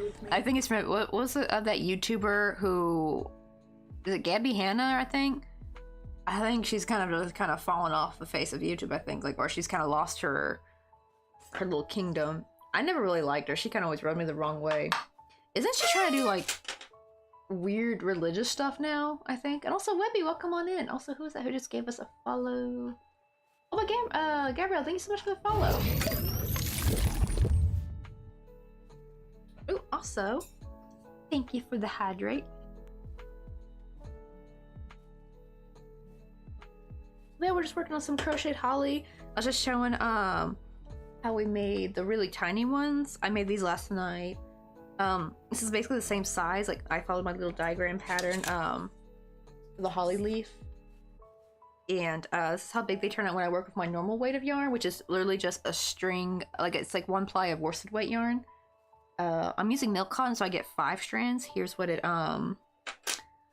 looks like I was demonstrating yesterday how it looks like when you split it. Like I get 5 strands from it. But yeah, that's what it looks like before you split it. It's just regular worsted weight. So much easier to work with in thread. These actually took me a really long time to make. Where is my little camera thing? Oh, did I close it out? Oh, I think I did. Hold on. Because I don't have autofocus turned on, because people would get seasick in here. Wait. It's gotta be around here somewhere. Oh, there it is. Okay, so that way you can see it. Because I know whenever I try showing it to the camera, it's too blurry. There we go. So I gotta do it manually. But yeah, here's where we are, like, up close. You can, like, see the stitches and stuff. So I've had people think my stuff was, like, clay from far down, right? Like, from stuff up close. But no, everything's, they're crocheted. You can see, like, little individual stitches. You can even see, like, the mistakes. Like, the stitches that are a little bit more open than the other ones. Yeah, and here's like the one I want to make. These are still earring size, so I want to make them more like this size, but I didn't know if my sister-in-law is a fan of big earrings, so just in case, to be on the safe side, I made them more small and dainty. You know, you could like never go wrong with that, right? Like it's like a safe route kind of thing. But we actually did some bigger crochet just this week, and I made a little cute plushie for like a little Christmas present for my niece, and I wanted to give my sister-in-law like a quick little gift for Christmas as well. But yeah, her daughter just turned 1 year back last month. She's so cute. Here's the original Molong too. Like I used the same pattern. Just I did some color change for the sweater and just made a hot cocoa. But yeah, look at that size difference when you do go from like a single strand of worsted weight to Chanel. But he's got a corgi in the corner. Oh, you mean like, oh yeah, my little PNG tuber, right? Unfortunately, we don't have a corgi. So you can kind of imagine my little corgi with the PNG tuber. I'm kind of manifesting like it's gonna be not a if but a when I get a corgi, hopefully one of these days. We're kind of waiting until we move back to the States. So I'm in South Korea and we're planning to move back in like 2 years or so because Mr. Coffee needs to finish his degree. I think that's when we might get a dog. Not like right away, but maybe after he finishes his degree we might. Like basically I think when we get a house I think we'll get a dog. I don't really know if it's not that great to get a dog when you're in an apartment, unless you had like live in a nice bigger apartment. But we're gonna have to like live in a much smaller apartment than when we go back to the States, so we'll probably wait till we get a house if we can, if that's even possible.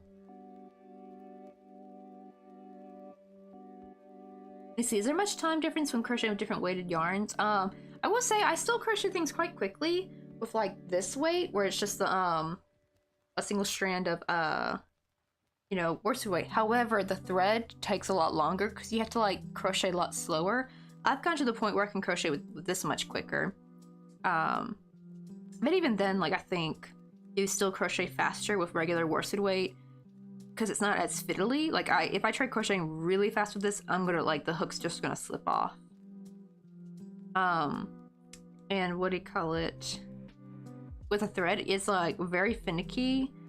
Thankfully, I'm lucky and I have a tulip hook, so that really helps offset some of that slipping I get because it's inline, thankfully. Tulip makes their micro hooks inlined after a certain size. I think because, well, 1.25 is tapered, so it's nice and sleek, but the 0.6 millimeter that I made this with is tapered, is inline, so the only problem is sometimes the inlineness of it can snag the thread, which can get frustrating, but I would take that over. So I actually have some micro hooks that are tapered and they're like impossible to crochet with the thread. The hook will just keep slipping off. It will just not hold on to it.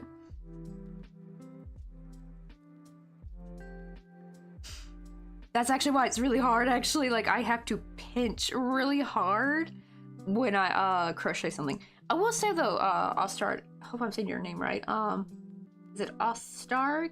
But what do you call it? When you do things like granny squares or flower petals, it's not as bad because it expands quicker and you have something to hold on to. But when you do amigurumi, like, oosh, so the leaves were actually not that bad. It was trying to make the berries.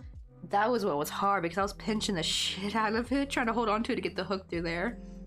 And my poor finger is so sore. Plus also, you can actually see, look how red that is a little bit. It's kind of, you can tell that section's kind of red. It's from last time because this spot repeatedly gets like pushed in by the hook. It's not so bad with the tapered hook, but with this micro hook, I've actually literally had like it poke through to make a cut before. Thankfully, I have a bit of a callus here, so I think it's okay. I do have one of these. I should have worn this last night. I have like a little silicone, what do they call them? I think these are like a thimble. It's like a silicone thimble. I really wish I didn't have the holes here, but thankfully it covers the spot. So thankfully it could push into it, but I'm actually a little bit worried it might cut through this eventually too. Oh, I never thought about that, right? Right, having those threads on, like, having to hold, hang on those threads onto dear life, it really is. I never thought about, like, yeah, rubber tipped tweezers really help, because sometimes regular tweezers are too slick for the work, right? It just, like, slides right out.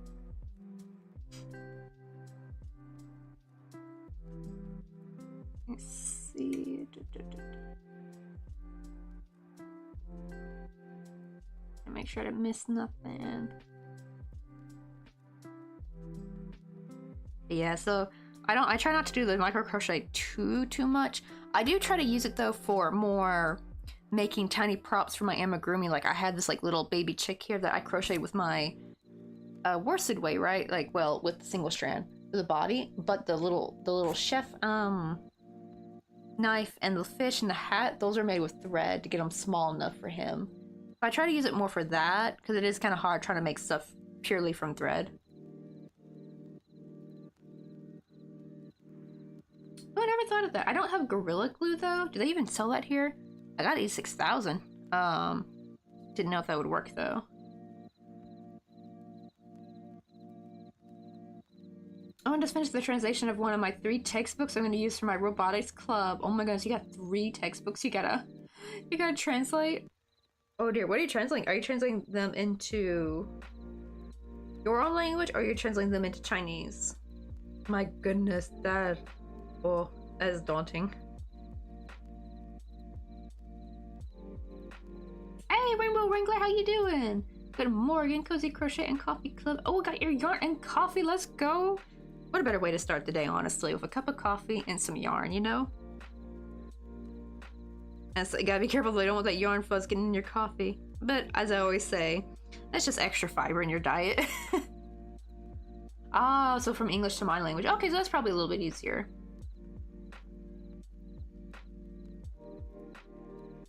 But even then, though, it's still like time consuming.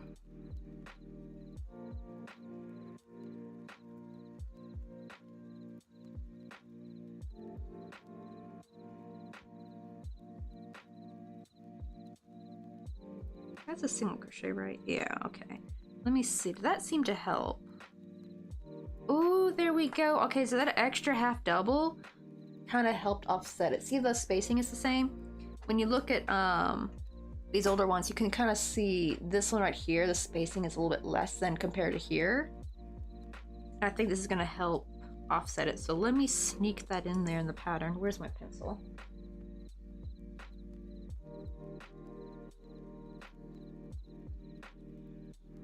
So technically this top would actually have 4 stitches. Okay. Oh god, 600 pages. Which 4 to 6 days of work. Ooh, and also make it a squishy cardigan. What's a squishy cardigan? That sounds neat. Is it because of the type of yarn? I'd say, oh, I gotta get ready for bed, but hope you have a great rest of your stream. And also, Gabriel, thank you so much for the freaking raid. Do all your after stream self-care, because I know like right after a stream you're probably like ravenous, tired. Like I always need a nap after a stream. Probably gonna take one today. Because me and Mr. Coffee gotta go travel tomorrow to see mother-in-law. I'm dreading that. Every fiber of my being. I am not looking forward to that. Right, definitely better than when I actually wash a paint. Oh my god, right, like especially if you dip in it, because especially I've seen how sometimes paint water can look a lot like coffee, like it gets like a weird murky brown. And how you actually dip your paintbrush in there, it's like your coffee's ruined. Oh. What are we talking about now? Oh, we were just mostly talking about like different crochet weights. Wait, Drawing Fox, did I ever show you the Molong we made? I don't know if you got to see, but yeah, I made another Molong plushie for Yonso, and look how cute it turned out. Look at the little, like the candy cane actually was a lot easier to embroider this time because chenille yarn is much thicker, and it takes so long whenever I do embroider with the thinner yarn. This one was actually pretty easy peasy. She's so cute. And I was showing the original Molong pattern size. Like, see, this is like, I still use the same body. I just only color changed basically to make it look like she's got a sweater on. So you can see like the size difference, right? With a single strand of worsted weight and a 1.4 and Chanel yarn. And I think that I worked with this with a 6mm. I forgot what size is a 6mm. Is that an H or an I or a J? I can't remember. I remember G is 4. I think H is 5mm, right? So I'm guessing it's an I hook. I mean, yeah, I think. I know sometimes I go by letters, the bigger hooks.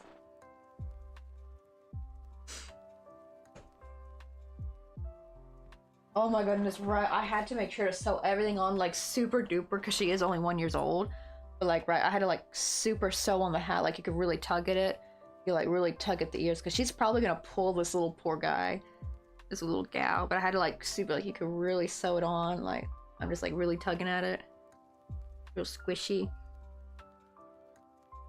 But yeah. I made sure to sew this super duper extra because I was really worried about that, like, because she's only 1 year old. What do you call it? Ooh, you can kind of see if you pull too hard, you can kind of see that there, though.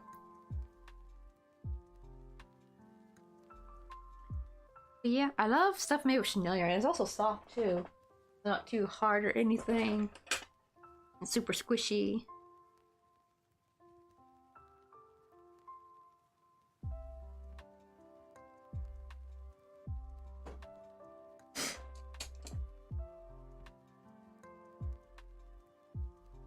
See, oh, I'm using the Elias Batik yarn, but I think I actually designed a new double-sided stitch that looks like knitting. It's a bit of a yarn hog, but it makes a thick, squishy fabric with a great drape, and looks like, okay, it looks the same on both sides, which is awesome for clothing. Oh, nice though, because I know, like, right, sometimes crocheting clothing can be kind of stiff, like it doesn't really drape like knitted stuff does, right?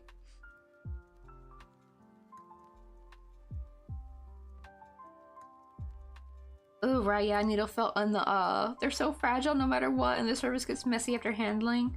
I do got some needle felting stuff, but that was more to needle felt onto crochet. Originally I was gonna actually needle felt her blushies, but then I realized, ooh, she could probably pick at that, and that's gonna come all off. So I went with, cutting out a piece of felt. Thankfully I had pink. I really didn't because most of my felt I bought were not meant for eyes or anything, or blushies, because I don't crochet big enough to be able to use it for that, right? I mostly got them in neutral colors, like, you know, like brunette, blonde, red, like brown stuff, because they're meant for hair clips, so they could have like a nice padded felt at the bottom. That's what I mostly bought the felt for. But I think I remember one time I finally saw they had this red pack with the pinks and reds, and I just decided to get it, and I'm so glad I did, because there was like the perfect shade of pink in there. If I hadn't gone that, I would have had nothing for her blushies. Normally I actually would use the pink Chanel yarn that I had for the sweater, but I realized I would have looked weird though. It wouldn't have looked as cute because they're the same pink. Yeah, you're right, you need some contrast. Alright, I want to search anywhere, but I can't find a stitch anywhere. But I love needle felting. Hello, fellow stabber. Oh my, I've gone through like so many needle felting needles too, because like kits here at Daiso, they're like $1 kit, right? But they don't sell the needles separately, and you only get 1 needle per kit. And I keep breaking them because it's like they're very weak. But it's only from like when you crochet. It's more from the crochet because like I'm trying to needle felt onto crochet, which is a little bit thicker, right? And it can cause more breakage if I'm not careful.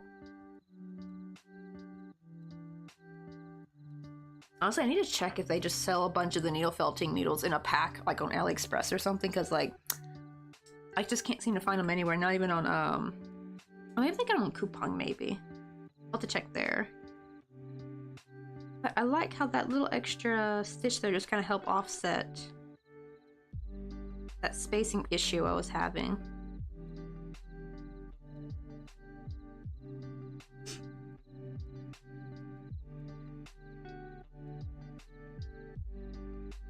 Alright, I've never managed to stamp a needle. I guess I'm careful enough because my fingers are always in the danger zone.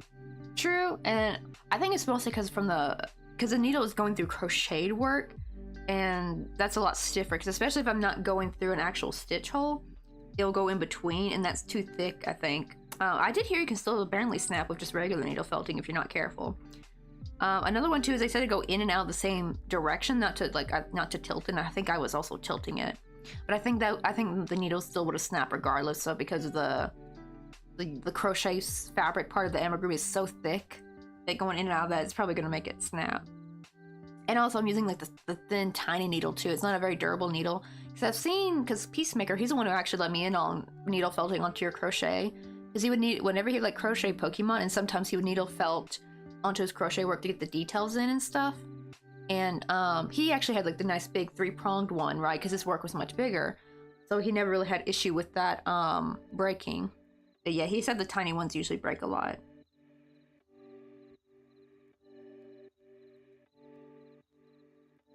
Yeah, you had to like force it. I kind of would, especially if I had a lot to put on.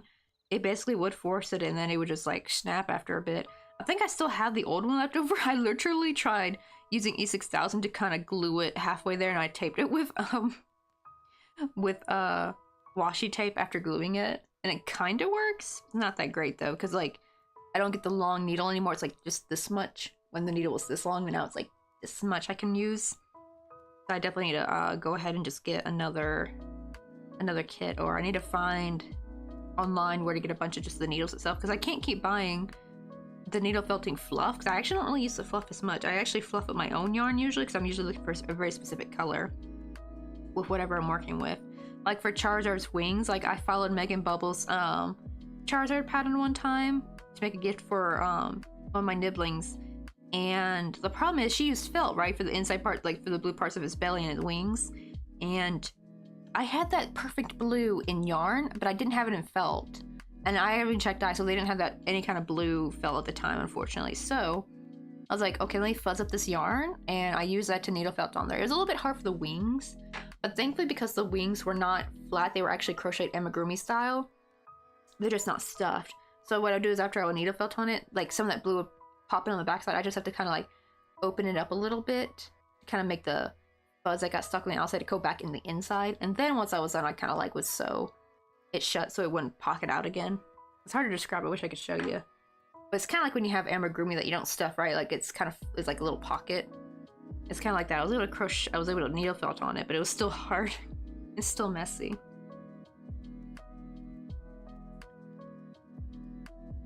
Oh, I've seen where people do that, right? Like they'll needle felt with their pets, what do you call it? They'll needle felt with their pets, their pet hair, their cat hair or dog hair. Right, my corgi's hair just doesn't behave. Yeah, it probably depends on. You probably have to gather like the super duper light hair, I think. Because right, like different parts of their hair will be like too coarse and too long and straight. Gotta get like the tiny little baby hairs that fall off because they're very soft. Our dog Daisy, she would have like 2 different kind of hair. Like she'd get hair everywhere, and she would always have like the long thick brown hair, and then like from the part of their like neck, like that softer hair there, it's a little bit shorter and softer and fuzzier. That hair would always be like soft, and I could probably have needle felted with that if I gathered that up enough, but that would take a while though. Yeah, undercoat. Yeah, I think that's what it's called, undercoat, right? It's a lot thinner and softer.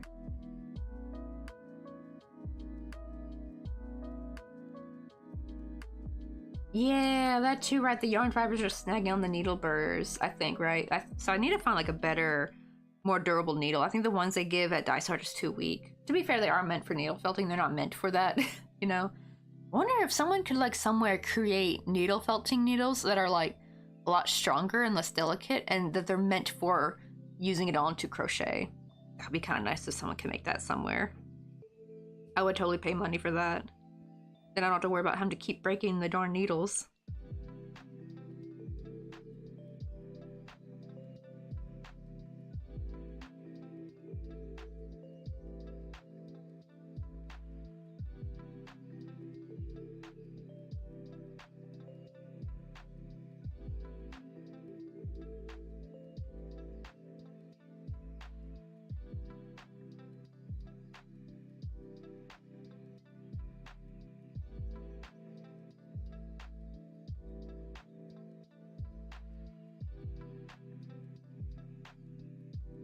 Yeah, see, these are essentially the same spot.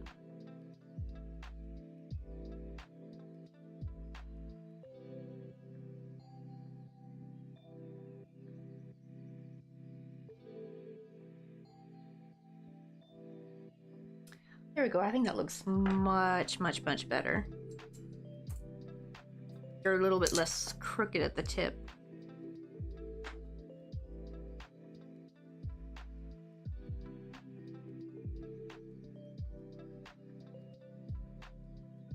Oh yeah, right, the fine needle will have less resistance, but you have to stab more, and the handle sometimes makes your wrist move in a large arc, which raises the risk of snapping. Yeah, that's probably definitely it. Because I had to like move in so many like different little directions. And the amount of stabbing you have to do, and especially like trying to make sure it stays too.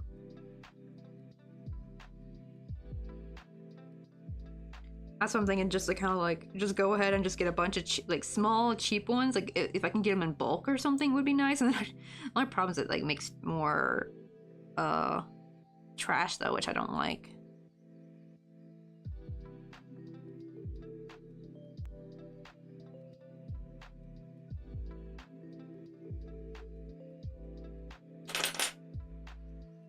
And now for the fun part, trying to get rid of the fuzzies. I use some little bit of heat. This helps like sharpen up your work, especially like where the points are at. Just be careful because you can't do this with all yarn. You can only do it with certain types of yarn that let you do it. You don't have to use a lighter. They could use like a heat gun, I've heard some people use, but that's usually for bigger work, I think. I think a heat gun will be too overkill. So for me, a lighter works perfect. There we go, we got another holly. Let me see. Because that one turned out smaller. Here we go, this one matches it. Okay, now let me crochet some berries to go along with it.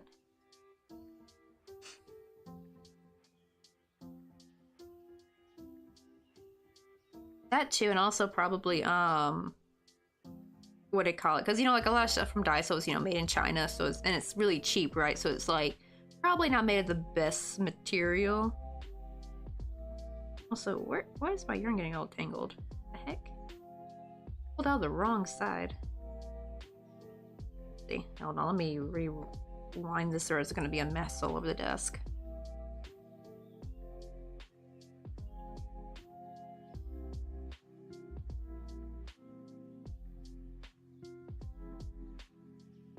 Oh, don't cry, Caleb. I know it's kind of hard, especially with your mom and grandpa fighting. I'm pretty sure that's just making things not easy in the house.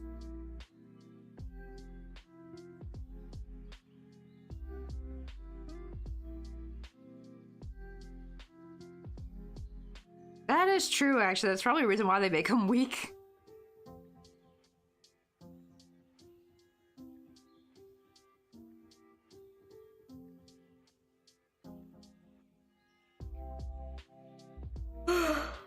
You basically need to keep buying more, which really sucks. Right, hugs Caleb, because I know life getting pretty tough right now, especially like with, you know, family problems and everything. But I hope things get better for you, because I know now you're just getting that last year of high school finally done. And can like be, I don't know how, well, that's the problem, is now it's kind of hard for younger kids to get out on their own these days because everything's just so gosh darn expensive.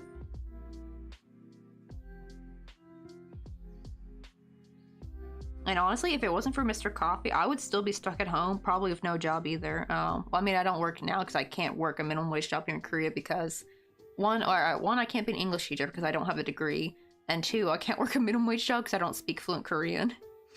So that's why I'm streaming, actually. It's my only way of making income, but I don't make nowhere enough. I barely make 50 bucks a month. I barely sometimes make the minimum payout. But we're working on it though, and I try to sell my crochet here and there when I can. But yeah, if it weren't for Mr. Coffee, I would still be stuck in my hometown, not able to get a job because people in my hometown, they don't want to hire nobody. I only ever actually got to work my job because I got a job out in California to work at Ross, because like, at least with the minimum wage jobs out there, at least they're hiring. It was really easy to get hired out there compared to my hometown. Like from 16 to 19, I would apply to all kinds of minimum wage jobs, never got called back, or just get that crummy email saying like, sorry, you're not what we're looking for. It's like, well then what the hell are you looking for? You know what I mean? It's a minimum wage job, you're not special. You know? So it's like, it's just my hometown, there's just not enough jobs for everybody. especially in all, I found out a lot of my peers were going the same thing. Like, I have friends who have like master degrees and they're working minimum wage jobs and they have a lot of college debt. So on one hand, I'm kind of glad I didn't go to college because I probably would have been stuck with a lot of debt and still not able to get a job. I even had one friend who went to the most expensive college in Memphis. She went to Rhodes College. That's a private college. That's where the rich kids go. She had like 2 scholarships, but they decided to yoink one of her scholarships for some reason, so she got stuck with like $55,000 worth of debt she wasn't supposed to have. I think she was only supposed to pay like a couple thousand, I think, with the 2 scholarships. I don't know why they yoinked the last one because her grades were immaculate. She was straight A student, 4 point something GPA. Real smart. She was part of the IB program. Just really smart girl, and she works at Starbucks. And it's sad too, because she actually had a library job for a while, but I think they were downsizing, so she got laid off. Which is really sad, 'cause she had just gotten it too. That could have been her foot in the door. But I guess it's like not librarian, but you know, I mean, like the librarian clerk, because real librarians have to have a PhD, I think, right? Like there's a little bit of a misconception about librarians in that.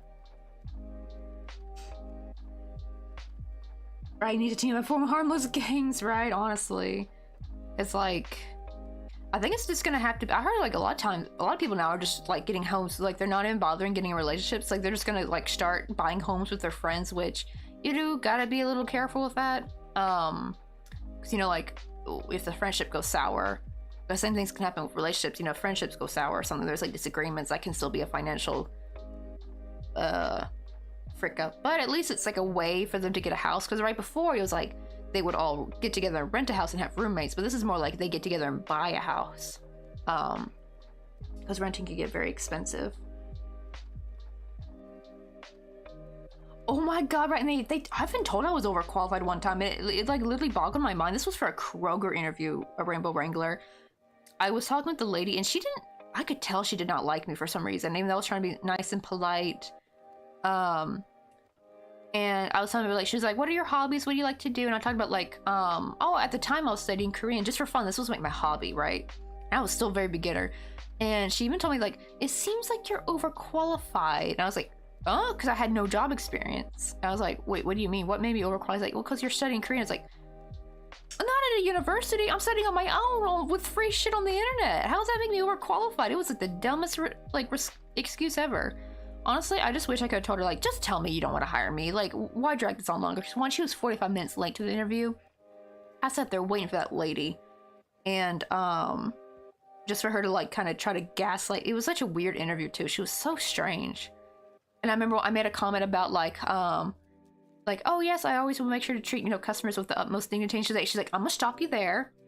We don't consider them customers. We consider them family. She said in the most condescending way. Like, this woman was weird. It was giving weird corporate cult mindset kind of shit.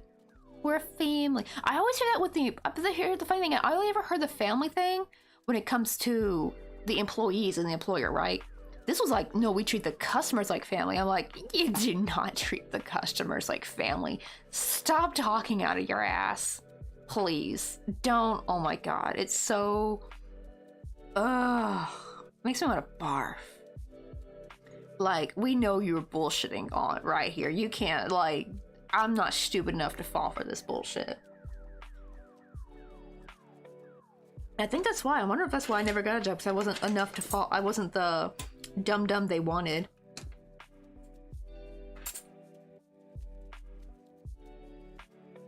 Right, I'm honestly kind of glad I didn't get it. It's actually, you know, the funny thing is, from not getting that job with the interview, it's just for I think, no, it was actually for a stockroom job. It wasn't for a cashier job. And when I told that to my mom, she's like, oh yeah, it's probably because you were a girl, because they don't really hire girls for stockroom jobs that much. They probably wanted a boy. And I'm like, she could have just saved me the time, like, well, and here's the thing. Why couldn't they just not ask me to call in? They could see I was clearly female in my goddamn paperwork. Like, just don't call me back. Like, she wasted my time.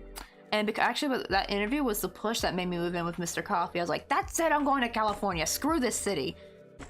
Like, you want to know why I'm going? It's because I can't get a damn job here. It's literally that. And it was so easy getting a job out in California, at least in San Francisco and Oakland. Like, I was getting called back so much. And even when I got my Ross job, I literally had Walgreens call me back. They didn't want to interview me. They just said, like, you got the job. I was like, what the heck? I've been trying to apply for the Walgreens in my neighborhood for years. never getting a call back or email or nothing. And then that, like, one random Walgreens that don't know me, because the people at the Walgreens knew me at least, you know, I was like a regular. I'd go there. They even called me, like, one lady would call me Karate, even though I was in my Taekwondo uniform. I thought that was funny. She's like, hey there, Karate, how you doing? I'd always come in there after Taekwondo for, like, a Gatorade or something. So the people there knew me, but to be fair, she wasn't, like, a manager or anything, so she was probably not in charge of hiring. Plus, now I know about their, like, how their system works, how a lot of stuff probably just doesn't go through, right? It probably never got through because of the weird, like, older AI they had back then, like, filtering out the applications. Probably, now that I think about it, probably a lot of my applications just didn't even make it to them at all. It's like, right, come on, bro, I work in a nightclub. I just want a job in daylight. Oh my goodness, right. Ooh, right, too smart people are more likely to point out problems, so they want drones that don't think. Right, and the funny thing is, I have, like, ADHD, so I always wondered if it was, like, they thought I was too dumb or something. To be fair, I'm not meant for the food industry. I really do suck at that. Because I did get one, like, my first job was Einstein Bagels at 19. And I only lasted a month and a half before they were like, okay, you girl, you get out. We don't want you no more. I just could not multitask like they wanted me to. But that Ross job, though, I was actually really good at it. I was an apparel processor. And I realized it's because they want you to stay in one place for long periods of time, right? I'm actually good at that. I'm not good at having to run around and do a bunch of different little tasks and stuff, right? But I'm really good at staying in one spot. And that, you know, there's other people who suck, you know, they hate being in one spot. It bores them out of their mind, you know, like they need to be moving around doing different things. So it's like there's some people are just definitely much more for the food industry than I am.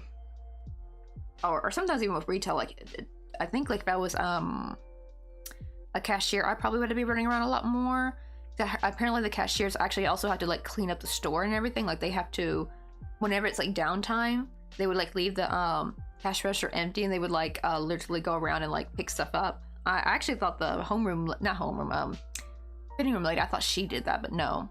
Turns out they actually bring stuff to the fitting room. Why do I keep calling her homeroom? Fitting room lady, you know, to do all that.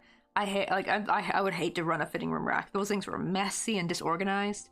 Like when you have like clean brand new merchandise, like I always made my Z-racks really clean and organized. We would organize by women's, men's, and children's, like 3 different Z-racks. We'd call them like little apparel pods basically. And we'd each have like a trash can or we used to have to like share a trash can, but we finally made it to, I convinced the managers to like, let's have our own trash cans. It's so much quicker. We don't have to spend as much time having to change out the trash every like 2 hours, you know. That's like time consuming. But what do you call it? But I was so good at that job. And my managers are actually pretty nice, both the Rosses I worked at. Now, not all Ross managers are great because obviously when I transferred over to the Memphis Ross, that's the only way I was able to work in Memphis was because I was already employed with Ross, so I just had to transfer basically. That's the only damn way I think I was able to get like a steady job in my damn town, was because it was just a simple transfer. And the management there was just so different. They were so toxic and mean. Granted, Mike was great, the store manager. He actually stood up for me a few times. Unfortunately, he's not there anymore. So that makes me a little hesitant to, if I ever had to go back, I don't really want to work at the Memphis Ross anymore. I might have to work back at a Daly City one maybe, because me and Mr. Coffee are going to move to Daly City to be close to the university where he finishes his degree.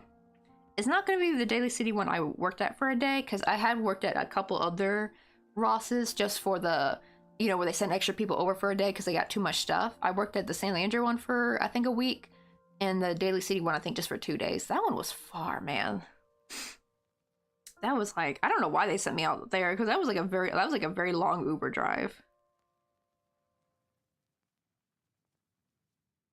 But yeah, I don't really like the managers at that one, but that could also be because like I wasn't one of their own, maybe, because that could be part of it, right? When you're like the outsider employee, maybe they don't treat you the same. But I don't know. But even then, their employees there didn't look as happy.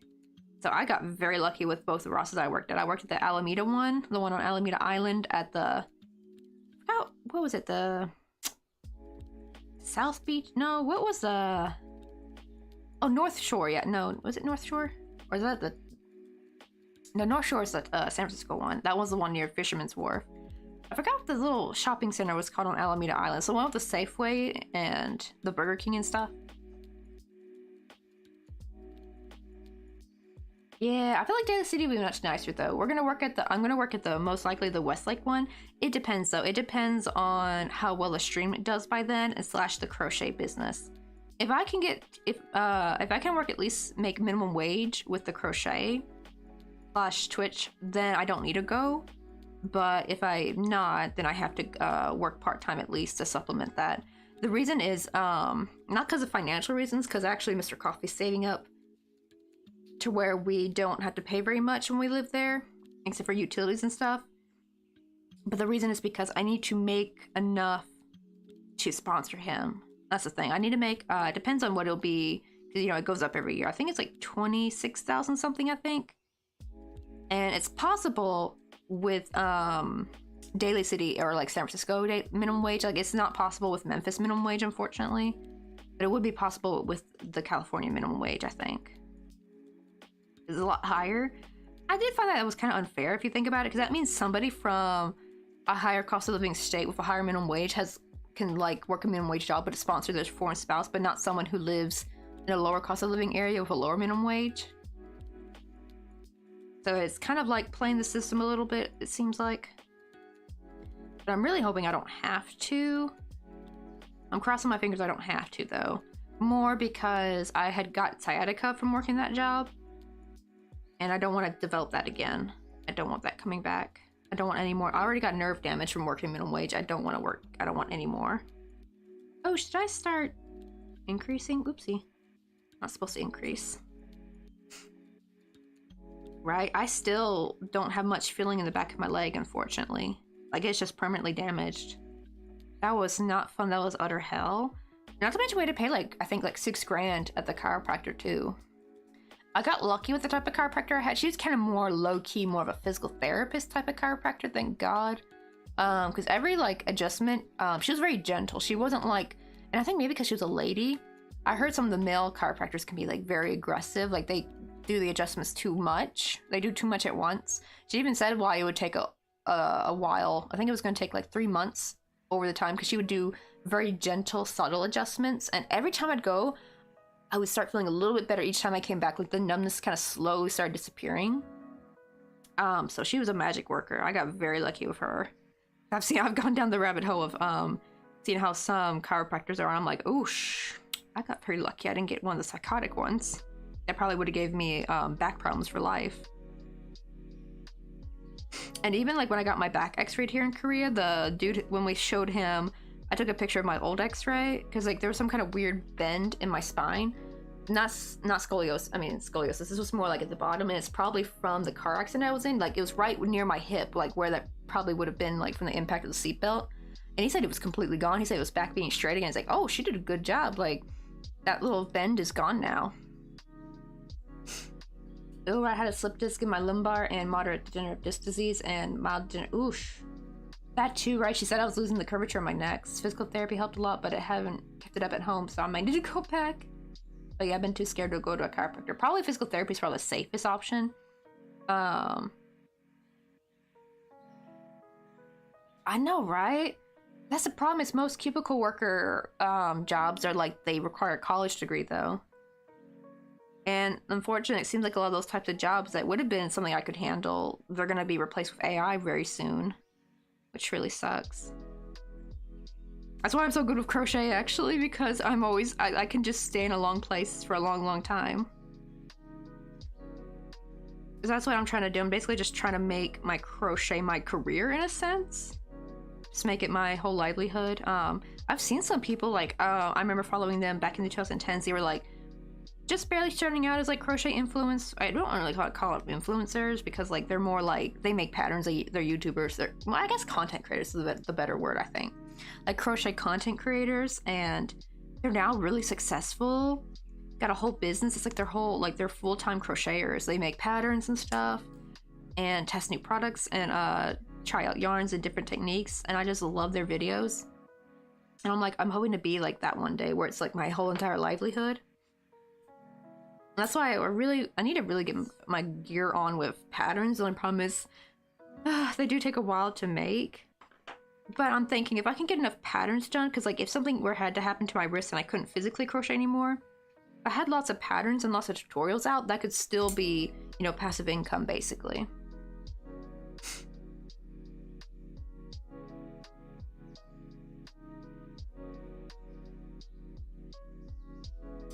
Oh my god, right? You even try to warn him about the hypermobility and it's like, oh god.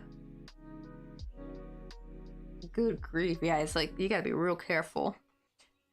Especially I heard it's like, sounds like you needed like a lady chiropractor. Like one of the more sane ones. It always seems like it's all the dude chiropractors that go too much. Like I don't think they realize how strong they are. And they adjust too much at once. Right? Exactly. The design of the pattern's the fun part. I hate having to write them down and make them into a pattern, like trying to make sure people can understand what I'm saying. Because, you know, like I can always understand what I just have to like write down a little diagram. But I realize if I make this into a pattern, I have to like write a written version. Also try to figure out how to make this into a nice, clean, simple pattern on like one of them like crochet editing software thingies that are really hard to use. Like it's got a steep learning curve. I got two. I got one on my phone and one on called Crochet Charts, but I can never get the stitches to align nicely. Like, I don't know how they get the padding and stuff so even without it like, you know, like they always look crooked, and it takes so much time having to manually adjust them by little. You know, it's really hard on the phone because any like little movement of my finger will make it not straight anymore.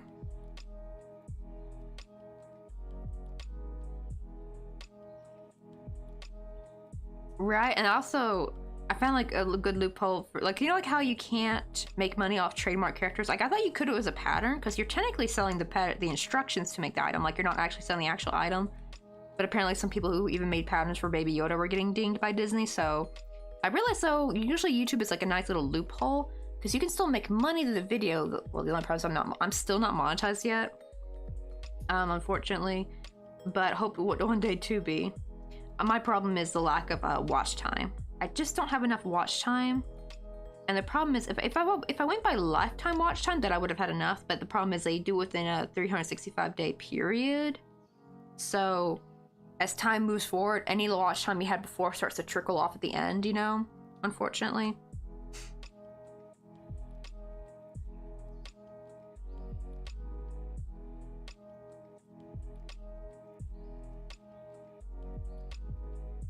Alright, pretty good at remembering, but just not for long. That too, I hate like when I'll make something cool and I don't write it down and I completely forget what I did. And sometimes I'll like, you know, just try to freehand something, and the problem is because I'm in such a time crunch, so I don't have time to write it down. And the problem is it turns out being really great and I kind of regret not writing it down. Like I had some people asking me for my Hatchuping pattern. Hatchuping is this cute little character here in Korea. Like, let me see. Like here she is, like the plushie in Korea, but I crocheted this, not this exact version of her, I just crocheted like the normal version. Actually, I got a picture of it. Where is that at? Let me find it. Should be on my phone because it wasn't that long ago. I made it for Mr. Coffee. This little gal right here, I made her, and I was like surprised how well she turned out. And the problem is like the only thing I wrote down was the ear, well, not ear, it's technically her hair. Is I wrote down how to do her hair, and I posted on Reddit. I have so many people asking me where's the pattern for it. I'm like, there is no pattern, unfortunately. And I feel like people probably don't believe me when I say I freehand it. That's why I'm so worried, because I freehand my stuff so much. It's like second nature to me. But yeah, I'm a little worried about that. Like they probably think I'm lying out of my butt. And I'm like, I'm not. I literally, because it turns out there actually are. I found some patterns for Hatchuping, but they're in Korean, so I just forwarded them that, and I told them, hey, if you need help, I can translate for you, because thankfully I learned Korean crochet terminology, so I can actually tell them what to do. Unfortunately, one of them is behind a paywall, but not that bad of a paywall. It's more, I actually didn't know you could do this, by the way. I was actually wondering how I was going to do this, like where you can have exclusive videos. Where I did not know you could do this once you're monetized, and you could have like a membership, right? Apparently you can actually save some videos for members only. I don't know if there's like a cap on that, but I'm like, oh, that's a nice way to have some video patterns, so I don't have to like upload a video to like, well, I'm not gonna sell on Etsy, I don't trust it anymore, but like Ravelry or something. I don't even think you can upload a video to there, can you? Right, uploading a video is too much trouble. but having like, oh, if you want video patterns that are like for the trademark patterns or for patterns that are technically paid patterns, but you want the video version, then they can just join the membership. Although that'd be kind of cool. I cannot wait to get monetized one of these days so I can finally have access to that. But this latest membership was only $1.99. I'm like, whoa, that's actually cheap for the pattern if you think about it. Like, just subscribe for a month, pay $1.99, and literally just cancel at the end. It's like, you literally paid like $2 for a really nice pattern. And it's a video pattern too, showing you what to do.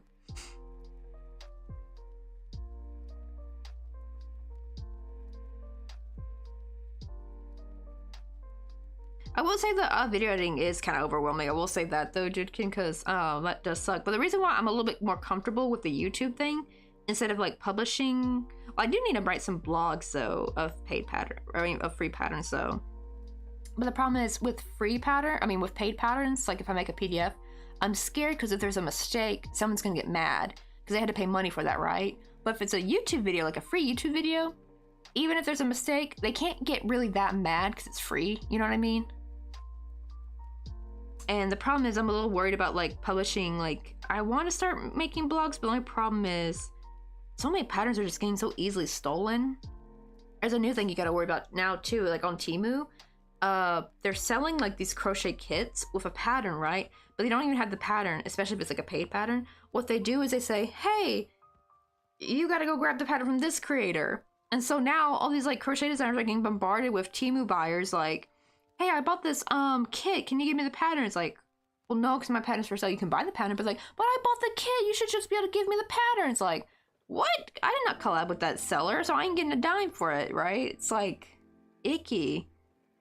I even found some of Club Crochet's patterns in these like fake kits.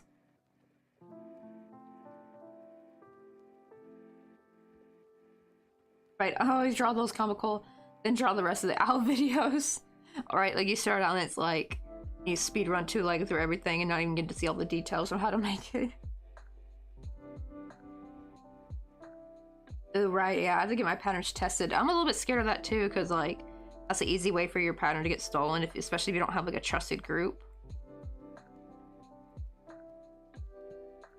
I see people like will post for like pattern testing on like the freaking like Instagram, like asking strangers. I'm like, oh heck no, I could not. Especially if it's not released yet, then it's so easy for someone to steal that and then release it as their own pattern, basically.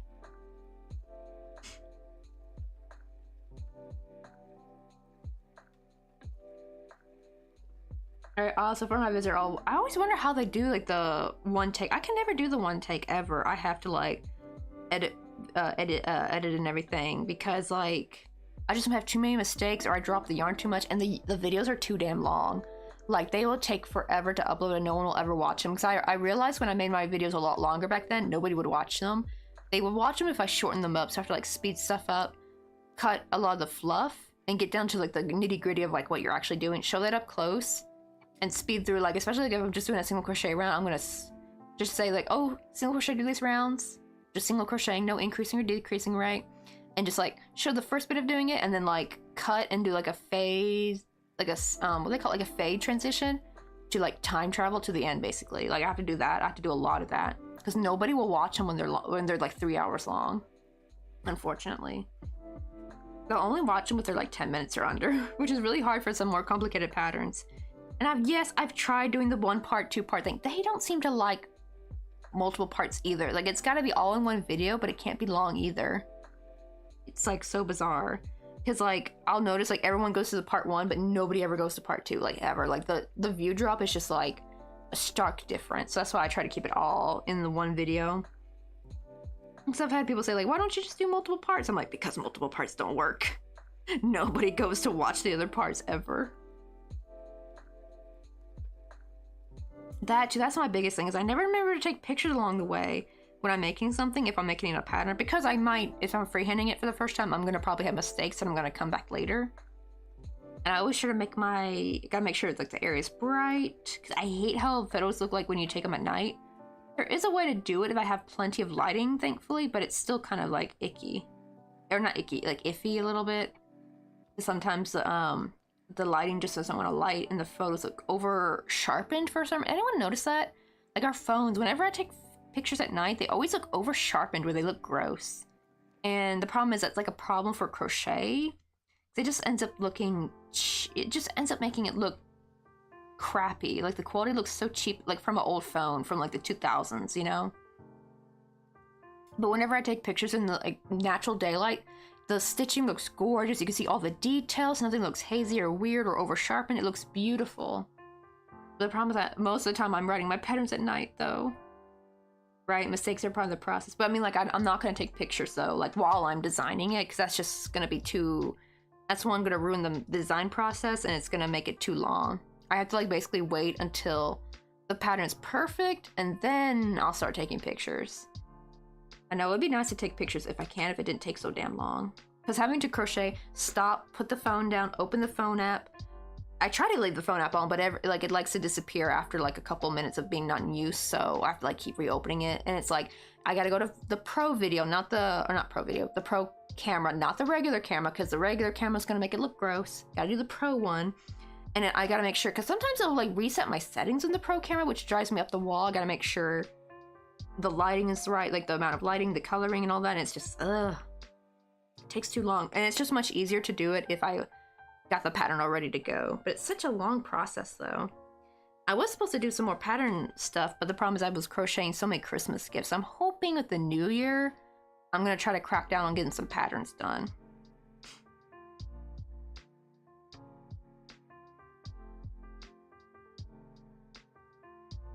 Right. Well, I mean, I think maybe like not so great photos are fine for the free, like a free blog or some post or something. But for paid, because I really want to start making some paid patterns. I need to make some. I need to actually start making some, what they call it, passive income, because my sister's wedding's coming up next year. So that's why I'm trying to stream a lot more. And what do you call it? Because I also need to save up for a ticket, and the tickets are like $2,000 to $3,000 now to fly from Korea to the U.S. I'm hoping since it's fall, it'll be like 2,000 or maybe a little bit less than 2,000 if I'm lucky, but I don't know. It is kind of close to Thanksgiving. I'm gonna try to fly out a week or two earlier, and see if that helps prevent getting that nasty Thanksgiving price boost to the flights. So I need to start getting some patterns done. But if I'm gonna make a paid pattern, I want to like be as immaculate as possible, because I do not want to remake it again. Like I don't want to have to make come back later and make an updated, better version. I just want to get it done with and like move on to a different kind of pattern. I have some videos I need to really update, like my old crochet videos, like the ones where you can like see they're like, I think they're like from 2016. The footage on that is so horrendous because it's from my old phone. The patterns are good though. I just need to re-film them. I've just been putting it off though because filming takes so long. Because my problem with the filming is not the pattern part, but my hands. I have to do my nails before I do a pattern video because myself's so small. So I have to really zoom in really close to my fingers, right? And you can see everything, every little crusty little bit, every like cuticle. Like my nails are really gnarly right now. Like they look fine from far away, right? Like if I could just do like a normal crochet pattern where they're far away, I wouldn't worry about it as much. But because, especially with the camera quality, I do it at 4K, it's so like super detailed. You can see everything and it just looks nasty. And I don't want that permanently on the internet, so I have to like do my nails, and that takes at least 3 to 4 hours because I do them myself. I don't get them done anywhere, and it's just like, my goodness, it's just such a long process. And God forbid I get a cut on my finger, and then I'm like, well, no pattern video taking tonight, you know? Like it's just too many things, I swear. That's why I'm gonna try to like do more. I'm taking a backseat from YouTube for a bit and doing more PDF patterns, because at least I don't have to worry about my fingers, right? When I do that. That's the big one. Right? Especially putting out paper, you never know everyone never know what might become a hit, and then be great passive income, right? And we also have to deal with the stupid AI crap too, and apparently it's getting better. I just saw this guy's is it Knit Crochet? I think it's Knit Crochet. He's the guy who's like said, "Can it rat?" Like he makes these cute little crocheted rats. But he had a good crochet video about AI crochet. In the beginning, he's like, "Which one's the real one? Which one's the AI?" Right? And it's usually very obvious which one's the AI. Turns out they were all AI, and I was shocked because the ones that did not look AI looked very real. So apparently they're getting very good, especially on Instagram. Right? Exactly. However, I think if we can get more PSA videos out there, because if you notice, a lot of those, like, the fake patterns on Etsy, they only have one photo, really. Right? They don't have multiple photos, and they have no video either. So I think that as crocheters, we can, like, pattern designers, we have to take really good pictures, like, make sure to take lots of angles, take a video too. The only problem is, I'm not going to sell on Etsy, because I think that's where a lot of these, like, Temu and AliExpress sellers that are stealing your images, because that's a problem too, right? You have, like, these like sick crummy sellers going on Etsy and stealing people's photos. Like, I remember like people who make badge pins, like enamel pins. Oh my god, did you know that when you make you have to, like, get them manufactured, right? So you have to, like, find a manufacturer, send in your design, the Pantone colors, all that, right? And they make up your thing, right? Turns out those manufacturers will sell your design for cheaper to other sellers, and it's like, what the heck? So, but what's even worse is that those sellers, though, because it seems like the manufacturer lets them know who the seller, who the original designer is, because they know to go to your Etsy and steal your photo. Like, actually, poor Catnip. This was not thankfully with an enamel pin, but this was with her Bumblebutt plushie she got manufactured. Because, like, Bumblebutt's her own character she designs, right? She does planner stickers, and she wanted to have some other physical products, like, you know, enamel pins and a plushie. And so she doesn't sew, right? Like, she's an illustrator. So she had to send in her designs for her Bumblebutt plushie. And somebody, like, whoever the manufacturer was, sold her design for cheap to someone.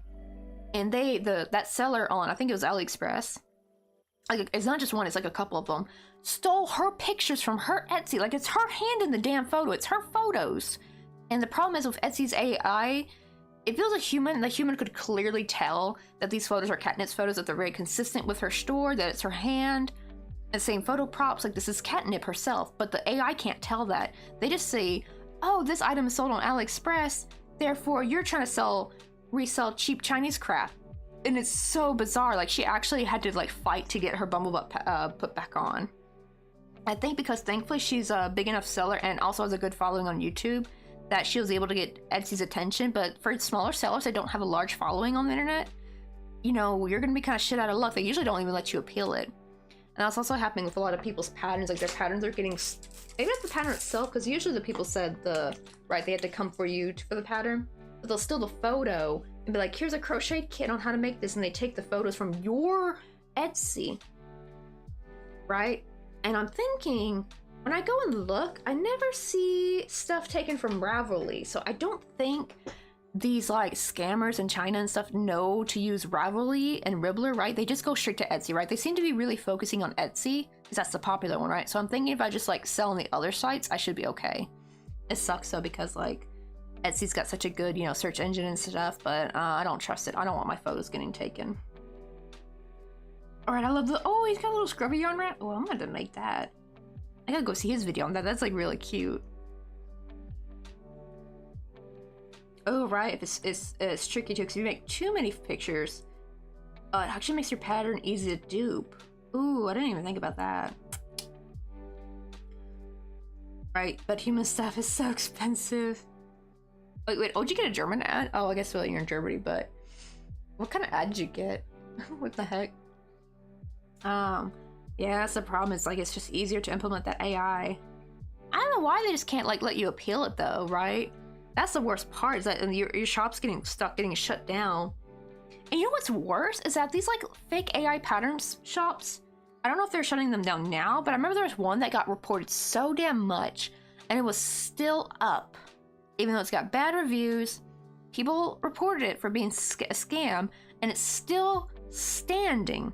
Yet these, like, 5-star loyal crochet Etsy sellers have been on the platform for years, have won AliExpress sellers steal their images and try to portray their work as theirs, and they get dinged by the Etsy AI. And they lose their entire shop and livelihood. Like, it's so crazy.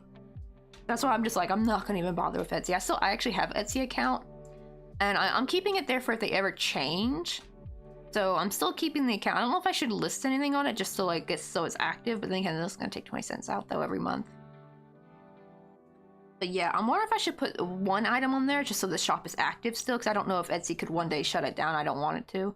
I already had someone asking if they could buy my name, because I changed it to Coffee and Crochet, but it has 3 E's though, because there's already a coffee and crochet on there with 2 E's. And I had one person asking me if they could buy my Etsy shop for me. I was like, hell no. They're like, well, you're not using it. I was like, I plan to later. I'm just waiting. I'm just waiting for Etsy to get their shit together. Oh, right. Maybe you can make some intentional mistakes so to mess with dupers, right? I'm wondering if, because I don't know if this would work for, this won't work for every pattern, but I'm wondering if I should just include my face in the photo. Because, right, they seem to always go for photos where it's just a hand, right? Or nothing at all. So I'm wondering if having our face in the photo would help. Like if I'm holding an amigurumi, you know, keychain, does it have my face in the background? I'm wondering if that's going to make it less likely to steal. And especially because a lot of my earrings, I make a lot of earrings, so that could be something like that's a reason to show my face, especially if it's like a video, like I face the camera and I turn my ear showing it. Something like that would probably work. So I think we need to start including our faces. And especially, as much like, I guess, I don't know. Because I hate, what do you call it, watermarks, you know, like, because they usually kind of, I hate how they make your image look. Also, Market Studios, welcome on in. Yeah, we're just talking about the mess that Etsy is. I really want to sell patterns, but I'm not going to sell on Etsy. I just don't trust my shit not to get stolen from the AliExpress and Temu sellers.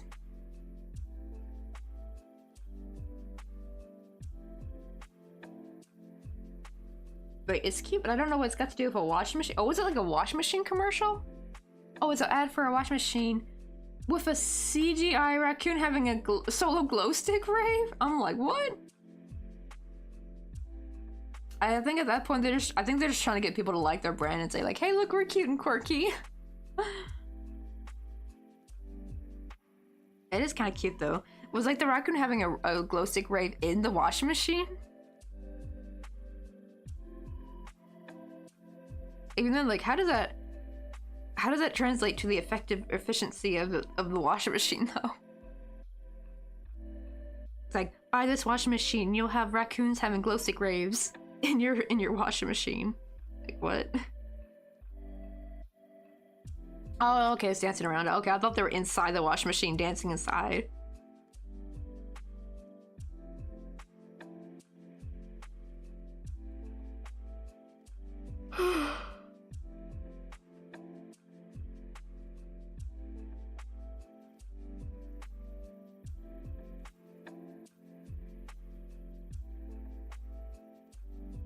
I need to find... I'm wondering if, like, there's, like, some sneakier ways to do some watermarks, though, like, to protect your work. Like, you have to put it on the actual object, because I've seen those ones where you put them at the bottom of the picture, but those can easily be cropped out. I hate the grid mesh thingy you put over, because that just makes the photo look eh. Like, I wonder if there's ways to have, like, a hidden... barely visible, but would help you in court if you ever needed it. My problem is, the problem is that even if it is mine, like, I don't even know if I don't even have court money. I don't have any money. Like, I don't even know how to take someone over this legally, because you kind of have to have money to fight legal battles and crap. Oh, okay, so they were in it, and on top too. I'm not gonna lie, I do not have that much fun doing laundry. Maybe they're trying to hype up people to do laundry. Like, see, laundry can be fun. Like, when the hell did chores ever become any fun? So it's Waschbar in German, which is also Waschbär. Am I saying that right? I know the V is like the W is like a V sound. Is it Waschbar? I always forgot how to use the umlaut. Poor Frau Moore would be disappointed in me. Granted, I took German like what, 2012 to 13. I took my senior year of high school. That was how long ago? That was like a decade ago.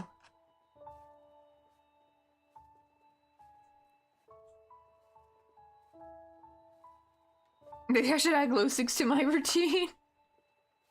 Right, then like it'll become more fun to do. Ooh. Am I still yawning?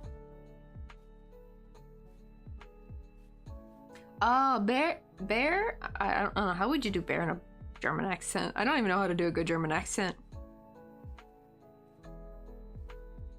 Waschbär? Is that how you say it? Waschbär? I'm trying to think of... I don't know if you've seen this dude on the on I see him on the YouTube shorts. It's this dude couple who one's an American and one's like German, and they do like these funny little skits. I love the dude. He plays up his German accent, and it's just so funny. So I was trying to think of how he would say it. Oh, I said it right. Voshbear? Voshbear. Trying to see like, I forgot what their name is. I never like, I think I'm subscribed to them, but I always, you know what you like with YouTube, I've noticed with YouTube shorts, it's actually hard to remember.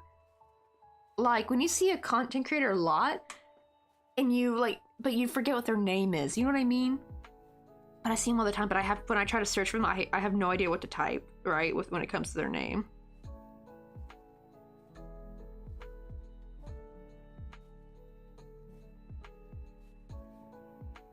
Ah, so the umlaut A is like the A in rat, so Voshbear. Voshbear? Voshbear? Oh. Like a, I don't know, I always get confused what's a short or long A. I'm very bad when it comes to that.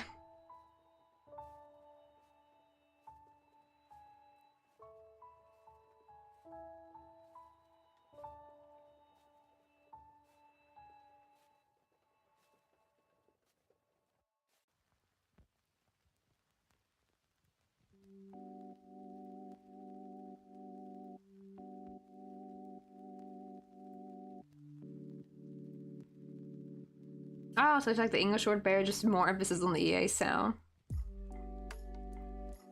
Oh, that's true. Yeah, oh, maybe. Like I always, like, it's funny because I always hear how like Finnish, Swedish, and Swedish sound very similar to German. Like if I'm not listening right or like paying attention, I'll be like, I would have thought they're the same damn language, honestly.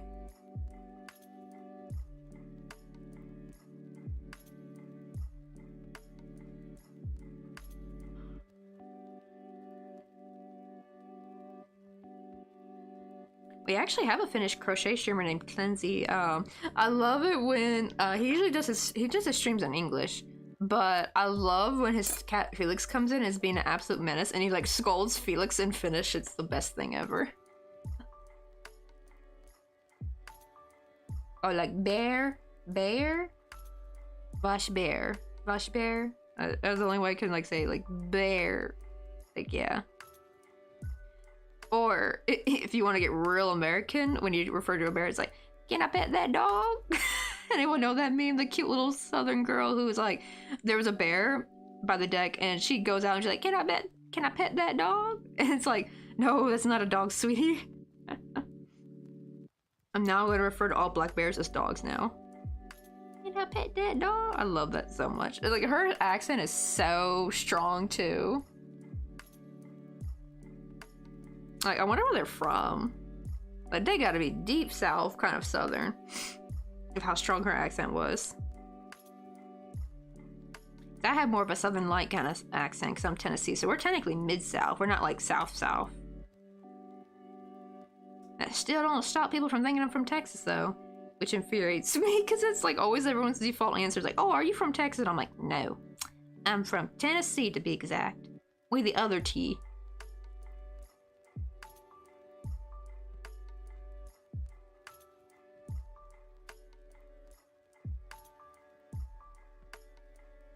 Oh, really? Because Daisy's a Newfoundland and they look like bears, so we say that to Daisy all the time. Aww.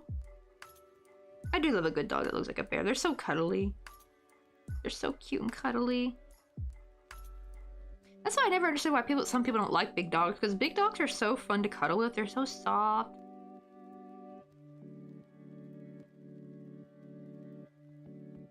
Did she bark with a Newfoundland accent? Right? Oh, really want to visit Tennessee? Yeah, it's gonna be, especially East Tennessee can be real pretty. Their accent's actually completely different from ours. That actually might be why people don't suspect I'm Tennessean. Because I think when people think of Tennessee accent, they probably think of Dolly Parton. They're thinking of that Appalachian accent, that's East Tennessee. West Tennessee is very different. Especially if you're from Memphis. I had people said I sound like I'm from Memphis, and I'm like, yep, you got it right. That's where I'm from. Okay, just one more berry. Bro, I was born and raised in California. It throws me off when people say that accent. Right? It's like, because right, they do. You guys do have a bit of an accent too. Especially like San Francisco has got like their own accent. I always refer to San Francisco as like the New York of California because it just has such a more New Yorky vibe in California compared to like LA.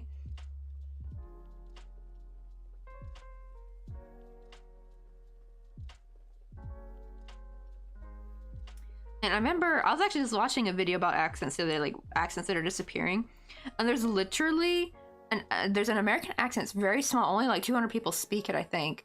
And it's like East Coast, close to Virginia, I believe.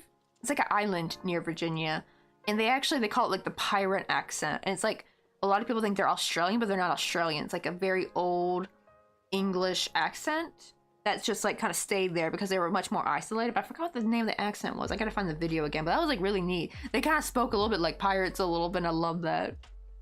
It's like a southern pirate almost. Right? The surfer accent, right? Or the Valley Girl accent, you know? And it's just like completely different. Oh, right, yeah, I lived 30 minutes from San Francisco when I was 26. Oh, that's kind of nice, right? Like, you want to, like, you don't have to, like, live in there. You don't have to live there, but you can, like, be going there for a quick visit. It's not too far. Because, yeah, living there is not as great. It's so expensive. And, my goodness, I had to dodge. It's sad because, like, a good portion of the homeless community are actually quite nice and chill. But you always got those one outliers, right? That, like, want to fight, or, especially if you're a woman, they try to flirt with you. I had to like chew off one dude. I found the trick is to yell at them not in English, yell them in a different language. So I'd actually curse them out in Korean, and it would actually, instead of getting angry right away, they would actually be confused. So I kind of like bamboozled them a little bit, you know what I mean? That seemed to work, and they would just like be confused and walk off, like scratching their head. So it actually worked. So I think if I started cursing in English, that would have probably just turned them more aggressive and stuff. But yeah, I would always curse them out in Korean just to be on the safe side. They probably just thought I was a tourist or something. I had one woman thought I was German when I was speaking Korean. I'm like, I just nodded my head and walked away. I'm like, okay, I will let you think that.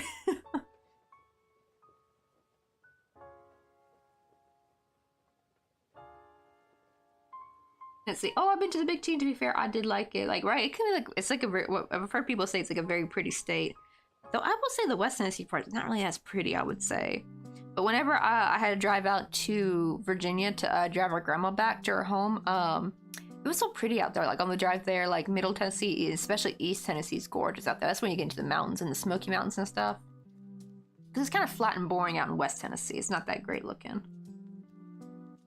Oh, I also did a semester at Western Carolina University. I don't think I've ever been to Carolina before.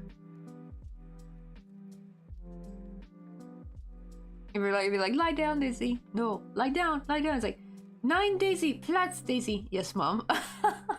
That's so cute. Gotta like talk to her in German just to get her to sit down.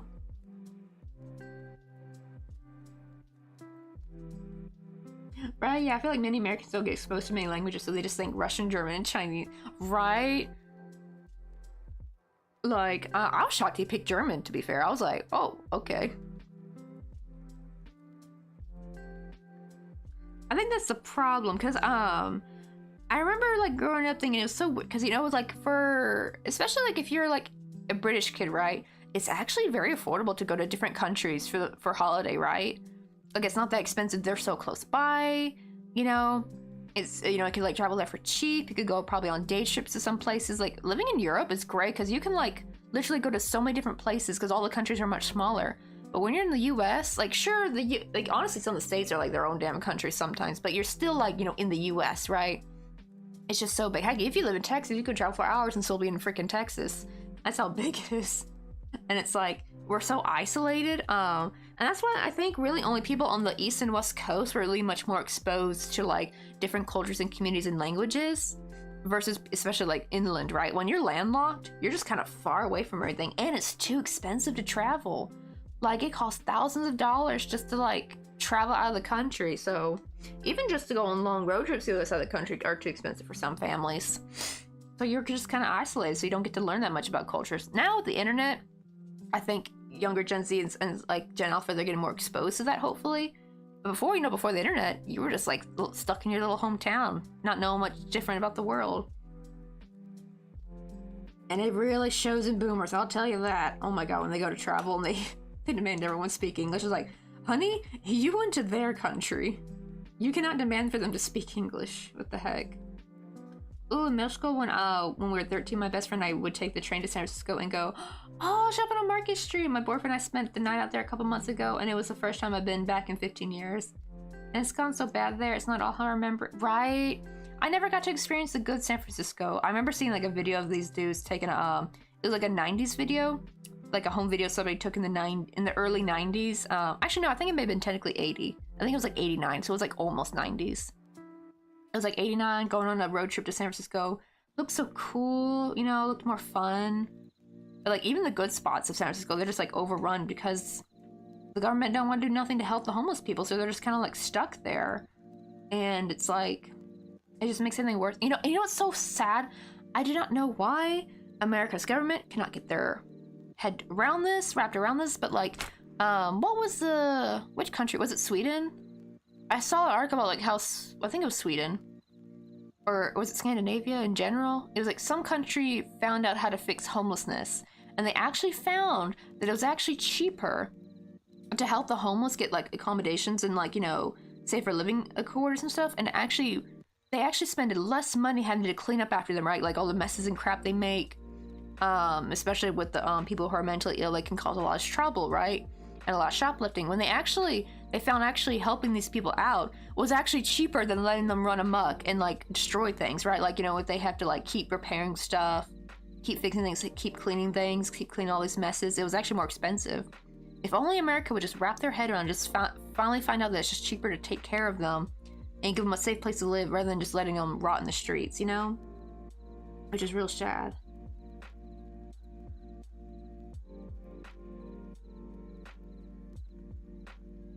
Let's see. Oh, she understands both, but I think she knows I'm annoyed when I speak German.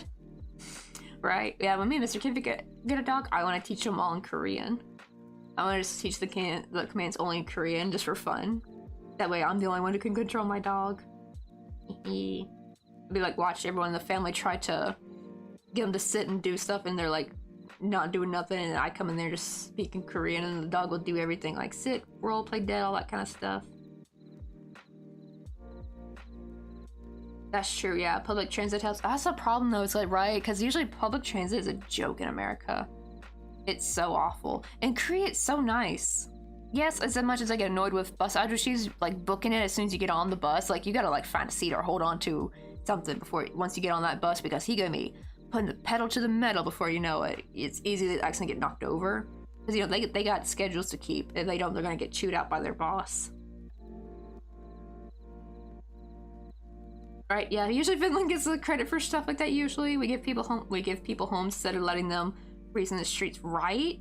That's another thing too, right? Because if they were to pass away in the streets, you know, you gotta like get people to come out to clean that up, and usually like services like that are not cheap, right? And it's just like, ugh. Hey, Crazy Miko, how you doing? I've arrived to take my revenge. It's like, right, imagine acting like a human is better for everyone. It's like madness, right? Like, I guess I think it'd be more expensive or something, but if anything, it actually solves a lot of the darn problems. Hey, Burning Air Mode, how you doing? Oh, yeah, I have to show you. I finally finished all those, like, I made all the different... Wait, did I ever show you if I finished the penguins? I can't remember if you came in or not when we finished them, but I have a picture of all the different little penguins. After making the mochi penguin, I just made a bunch more. And here they all are. I made 6 of them. I can't wait for them to get them, though. But they turned out so cute. All the little ones. I especially love this yellow and pink one, though. It's really cute. The little pink, what do you call it? Candy cane. And he's like the only one with the bauble to the orange one. But they turned out so cute. I definitely want... I don't know if I'll be able to make it a pattern in time for Christmas, because I'm also... I had to make a last minute emergency Christmas gift for Youngsaw, because I was waiting for the yarn to come in. It finally came in.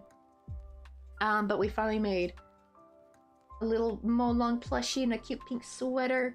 Also made her the little candy cane, a mug, and she turned out so cute. It took a while though, because I had to make sure everything was like sewn on really good, because it's for young, you know, she's for a 1-year-old. But I got that done, and now we're just working on some holly. And I finally made my sister-in-law some earrings. I'm gonna give these to her with the present for Yonsel. So this will be like my sister-in-law's Christmas present. I'm not sure if my brother-in-law wants anything from me. Like, he's like a really manly dude. I don't really know what I could make him last minute that he would like. Oh no! Oh, I hate when you get like a key that sticks right. Prepare to fill my raft. Oh, I love that little kitty emote. But doing pretty good. Just getting some coffee, working on some cute little holly berries. I finally developed like a little holly berry leaf I like, because I don't like any of the ones available online. I just don't like the look of them. They all look too sloppy. I don't know if that's the right word I'm looking for. I just don't like the shape of them as much. And so I finally, after so many different leaves, I finally came up with one I really like.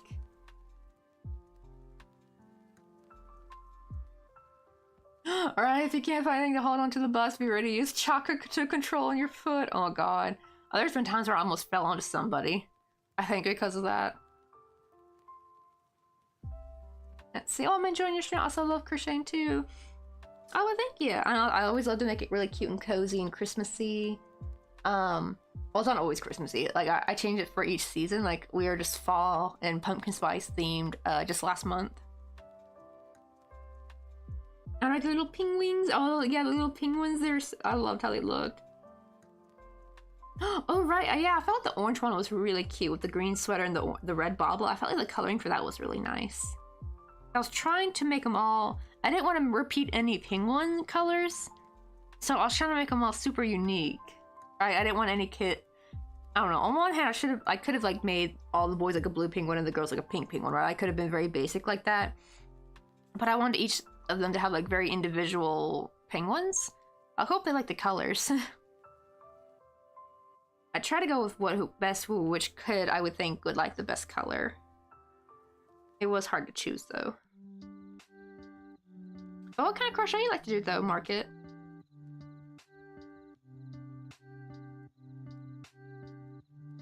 I know, I'd be like, little rainbow penguins are good all year round. That is true, yeah. The little penguins are... the problem is I even had like a cute little haunted spooky crochet house, which I don't have that to show you now. I mean, the other one I have is technically still being assembled. I'm supposed to be taking a picture of that. I was supposed to get that out before Halloween. I never did, unfortunately. And the original one I made, I gave that to my sister.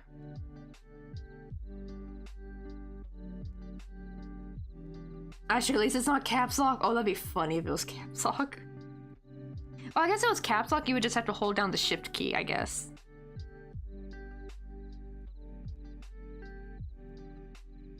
That's true. The only problem though is I don't really make any big crochet, and I don't really have any things to make like zipper bags with, unfortunately. And the problem is we go see them tomorrow, so those are like literally no time to make them anything, unfortunately. Unless he just wants like a random cute character to put on his desk or something. He's a firefighter. So that's the sad thing. I could like make a little firefighter amigurumi or something. I don't know if they have a Christmas tree. I'll have to ask Mr. Cobb, because if they have a Christmas tree, then I could like make an ornament or something for him to just put on the Christmas tree. But the problem is I don't have any time to make them like a proper gift that I know he probably would like. And the point of like, technically the point of these earrings were to play 40 chess against my mother-in-law. I'm trying to bridge a relationship with my sister-in-law. I have not met her yet. I've not met either her or Yonseo, even though they live in Wonju. That's actually the town we used to live in. Because my mother-in-law says I'm not allowed to meet her because, or she doesn't want me meeting them because she's embarrassed of my weight. She wants me to lose weight before I meet them, and it's just so bizarre. But apparently I found out it's actually like a power play thing. She wants to use me, because she doesn't like sister-in-law very much, so she wants to use me as a pawn with sister-in-law. Like, oh look, my eldest son's wife is so much better than you. Look how pretty she is and blah, blah, blah. She wants to do that. And I'm like... excuse me, hun. Nobody gets to use me for that. Screw you. I don't like my mother-in-law, and we have to see her tomorrow. Ugh, I don't want to go. I couldn't have gotten COVID. I'm mad, actually. Mr. Coffee didn't get me sick with COVID. He got me sick after his Poland business trip, so I was hoping he'd bring a little something back. But nah, alas, we didn't get sick. So I'm a little bit disappointed in that. But yeah, so I'm trying to like bridge a little gap, like make it I'm gonna try to establish like a relationship now on my own terms. I'm gonna see if maybe I can get her to add me on Instagram, not Instagram, like add me on, I don't know, like a cow or something, so I can start making a relationship with her now. Cause my little 40 chest is like, all right, hon, you want me to lose weight? Okay, I'm gonna lose weight, but I'm not letting you use me as a little pawn in your little reindeer games, in your little weird social toxic comparison culture. No, we not doing that. No, hon. Your girl don't do that shit. I'd never play those stupid like, social games. It just seems so convoluted to me and just dumb. So I'm thinking like, oh, you know what? I'm gonna try to be buddy with sister-in-law. So it's me and her against mother-in-law. It's gonna probably piss her off so much. But I have to act like because she doesn't know I know this. That's the thing. So I gotta act like I'm just innocent and sweet. You know what I mean? Like, I mean, I kind of am, I guess, but it's like more mother-in-law likes that I'm not like, I guess, like snotty or mean or aggressive or whatever. I guess she just thinks I'm like meek, and she likes that, right? Like they like a good meek daughter-in-law. They don't stand up for themselves. So I'm trying to play at that and I'm gonna play that into my favor. Let her keep thinking that. I'll be like, be super nice to sister-in-law. You know what I mean? Right, I would like your holly pattern, but I agree with you. I'm rubbish at design. If you want, I can like take a picture of it. Because it's, even if I made it a pattern, it's just gonna be a free pattern. It's just literally, actually let me take a picture of it now and put that in the Discord.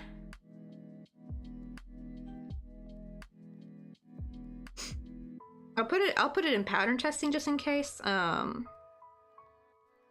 let me write it this way.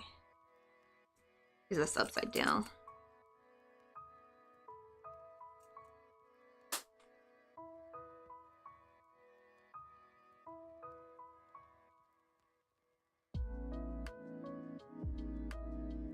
Wait, let me also have a picture of the actual crochet bit.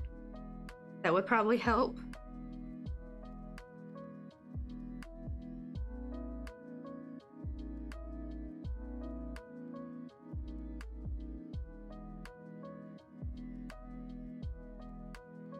Or should I put it into whips? Maybe I should put it into whips, maybe? That might be better, because I'm like, pattern testing might be a weird spot to put it in. I was like, why does it look weird? Oh, because I need to open in Pro. It's always so dark in regular for some reason.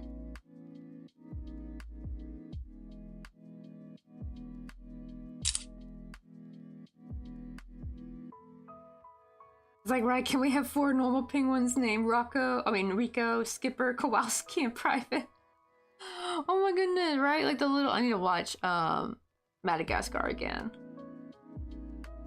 Right, oh, I like I like the little scarves, ponchos, and I like to do oh, blankets.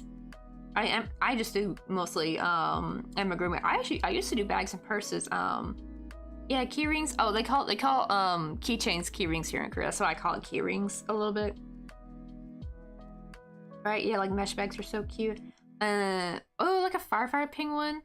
That's true, but the problem is though, I don't know if I'll have time to make it. Like, I don't really have time to make a comprehensive character of like lots of little details. That would take too long. I'm trying to think of something quick. It's gotta be something quick I can make within an hour, because we gotta pack and stuff after the stream. I gotta prepare a lot because we're gonna stay the night. Like, why can't it just be a day? Why can't we just go there for freaking lunch and go back home? No, they want us to stay the night, and I don't want to. We stayed there in October. Ugh. Makes me so mad. Oh my god, right, I made so many bags this week. Right, unfortunately I can't make anything big because all my yarn's chopped up. That's the thing, like I literally have no, except for the Chanel yarn, I have no big yarn. Or like nice big skein of yarn. It's all cut up in little bits. Right, exactly. Crazy Maker, like typical. Even for her it's kind of weird though, because this is actually not normal, to be fair. Like no one, even in Korea, no one excludes a family member from meeting a new baby because of their weight, right? It doesn't work like that. More, they'll still get to come to the family function. They're just gonna get picked at by their weight. But see, mother-in-law though wants to use me as a power play card against sister-in-law. Like it's so weird because my mother actually likes how I look. She likes my face. She actually says I wish she says things like she wishes she could cut my head off and put it on a skinnier body, and it's just creepy shit like that. And I think also because my mother-in-law's never met anyone that's like pear-shaped, so my legs are the problem. So I had people say like, oh, just wear like a really tight corset. I'm like, my belly's not the problem, it's my legs. I got very quite big legs. I'm like pear-shaped. And apparently that broke mother-in-law's brain. She's like, what? How could someone have legs that big? It's like, yeah, it's called not everyone having the same body figure, lady. Ooh, made a rucksack, 2 crossbody purses, 3 mesh shopping bags with storage bags, plus 3 scarves, dog bandana, and got a hoodie to finish, and some finger gloves. I want to crochet a hoodie one day, honestly. Oh, storage pouches, okay, that's what you meant. Oh, lucky, I'm so glad my mother-in-law likes me. Like, right, first time we met, she said, finally he brings home a real lady and gave me 8 bottles of red wine. Yikes, what kind of ladies was he bringing home before? Let's see. Oh, we call them key rings in Europe too. Oh, okay. You're just suggesting it like a key, like making a keychain. Okay, I thought like I had said key rings, and I thought you were asking like a confused, like what's a key ring? Because to be fair, I've never heard it called a key ring until I came to Korea. Because I never hear them called keychains. It's always called key ring, if you say it in Korean. But it's basically an English word. It's like those like English loan words you hear in Korean. Oh, really? I didn't know Americans call them keychains, right? I think maybe we're probably unique with that, actually. Ooh, my mother used to love me, but in the last couple of years, she's become more frosty towards me. And we've been together for 13 years, married for 7. Oh, I wonder why. Right? Like, I always hear some crazy stories where, like, the mother-in-law was nice in the beginning and then always turns on you later. I never got that. Also, she's not going through, like, I don't know, how old is your mother-in-law? She could be maybe going through dementia, maybe. I heard, like, sometimes when you start going through those early stages of dementia, it's like, you know, like a different personality coming out is like a very common symptom of that.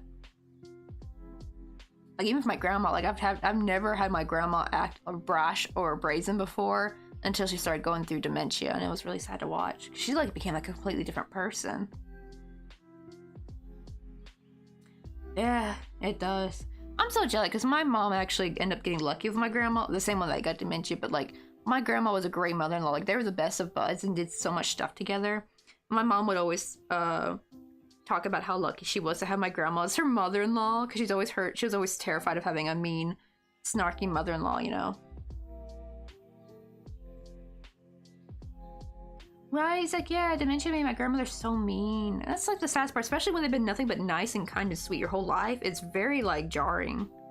You just gotta remember that it's not really them, it's the, you know, dementia taking over, unfortunately. I think it's basically because, like, the brain is literally deteriorating, right? Like, it's fading away, like, bits and pieces are just, like, disappearing, I think.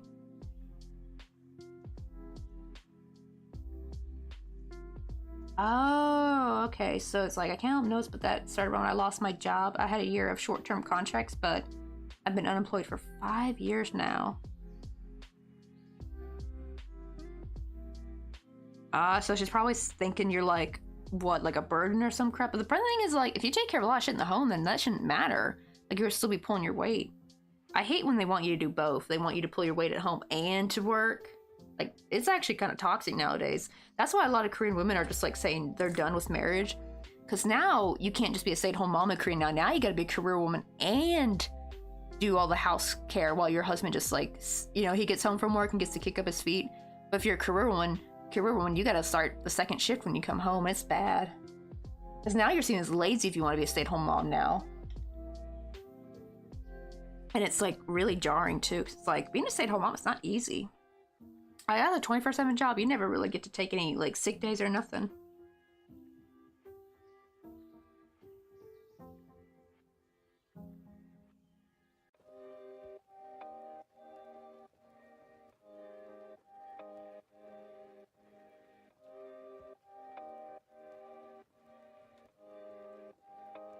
Oh, my grandma stayed nice when she developed dementia, but she completely lost any kind of filter and became 100% honest, and it was hilarious. Oh boy. Alright, when like grandma becomes a little bit too honest.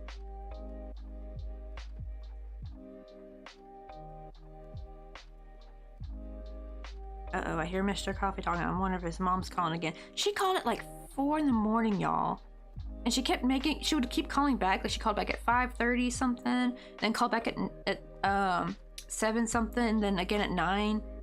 And it's just like, why? We're literally gonna see you tomorrow. Stop. Apparently it's to complain about because my brother-in-law and sister-in-law just visited them yesterday for her birthday. That's the thing too that pisses me off. Like, she literally couldn't have us all come to her birthday. She had to separate 2 different days. She made them come yesterday, and we're gonna go tomorrow, and that's sucky. She's literally trying to avoid me and her meeting in Subin meeting. It's so nasty. But apparently they only gifted her $500, and she was pissed. She's like, you should have given me like $1,000 for my birthday. And apparently, though, from what Mr. Coffee said, in Korea, your 60th birthday is a very huge deal. So usually at minimum, you're supposed to gift them at least like 1K. But the thing is, they have a baby though, and I think the reason is because she does give them a lot of money all the time. She's always gifting them money, but they're not really asking for that money. From what I've heard, it's kind of more she just straight up gifted to them without them asking. I really hate that though. I hate when somebody gifts you lots of stuff and then they like without you asking, and then they expect a whole bunch of money in return. You know what I mean? I kind of hate that because like, bro, he's a firefighter, and firefighters in Korea don't really make that much money. It's actually considered like a low tier, low wage job, and unfortunately doesn't get as much respect as American firefighter jobs. At least in America, when you're a firefighter, you're seen with lots of respect, but not that much here in Korea, unfortunately.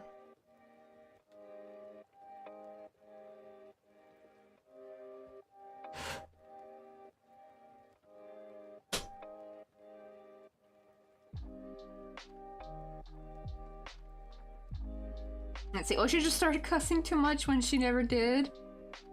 That's kind of funny though. Uh-oh. Oopsie. Hold on. It just kicked me out of chat. There we go.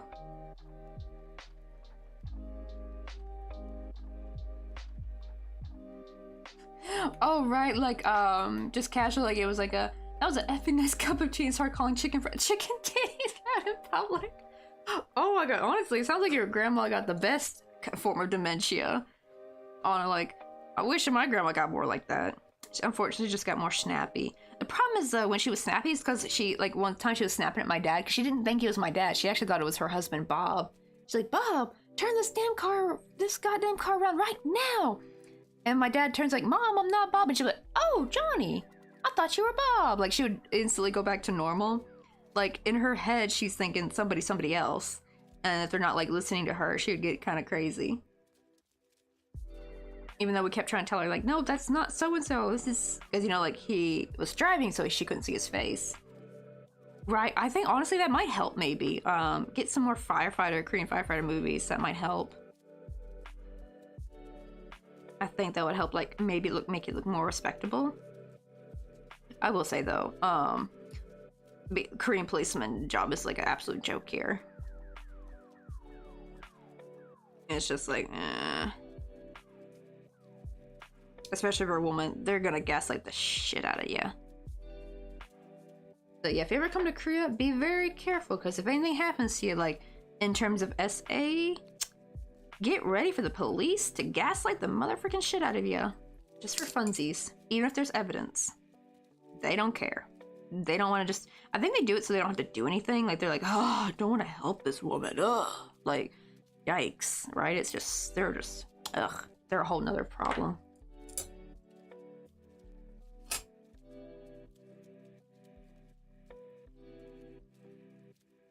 Oh god, we were stood in the supermarket. She just yelled out, hey Sunshine, don't forget the chicken tits!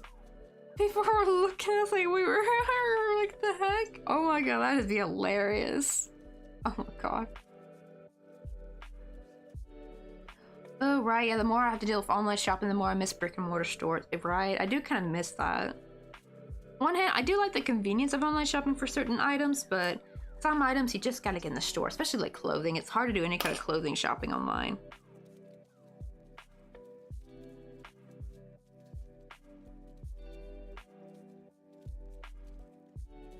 Right, and I miss yarn shopping. There's not really many yarn stores here in Korea, at least not that I've seen in Busan. I know there's some places in Seoul you can go to. They don't really, it's like, they don't really have a craft store culture here. They have lots of stationery though. That's the thing. Their stationery game is pretty good here. So there are stationery stores that you can get like painting and drawing supplies from as well. But if you're like a crafty, like a crochet or knitter, there's really no place that I've seen to go to. And usually if there is, it's usually like a very expensive kind of store, right? So usually to get any kind of like cheap, affordable yarn, you have to go on shopping online. That sucks though, because sometimes, you know, the way the photos are taken, the colors are kind of off, or you won't know what the texture is until it arrives. So that does kind of suck. That's why I got very fortunate. I got to discover the Milky Cotton, because that was actually at a place. It wasn't even a yarn store. It was actually a lady's like little shop where she would teach crochet knitting lessons, and she just had some yarn on the side. She would sell very small amounts, but I discovered Milky Cotton there, so I got to feel it and see it and saw it split well. So now I can order it online now that I know what it looks like. But for that first time you're ordering something brand new, I want to be able to feel it, you know? I want to be able to go to the store and get it.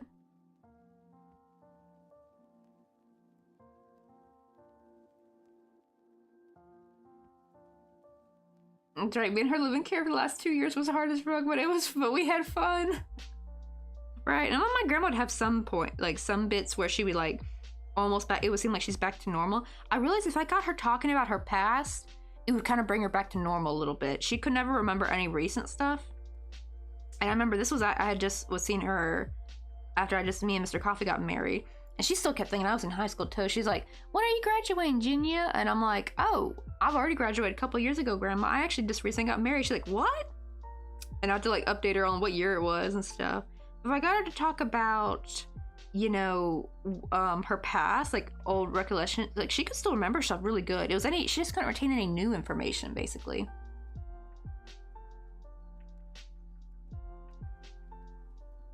I know, right? Can we please normalize listing yarns on by yardage or meters instead of weight? 100 grams of yarn means nothing when I need enough length to make a skirt. Exactly right. You gotta make sure it's long enough, because like weight it depends, right? Because you could have two different types of yarn. One, like, they're both 100 grams, but one's gonna be longer than the other one because depending on how thick it is, you know. There we go. Got that one done. Uh-oh, is there a leaf missing? Oh, no, it's here. Okay, it was just hiding from me.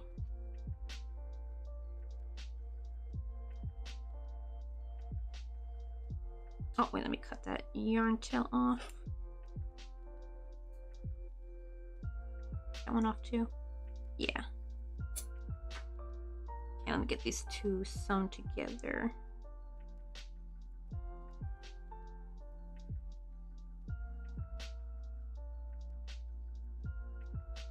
Alright, they always put 6 by 50 gram balls in the title. I'm like, tell me how long it is!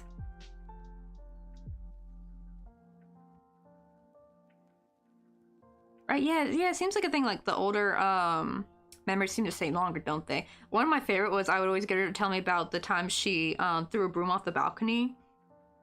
And she was just like trolling her younger brother.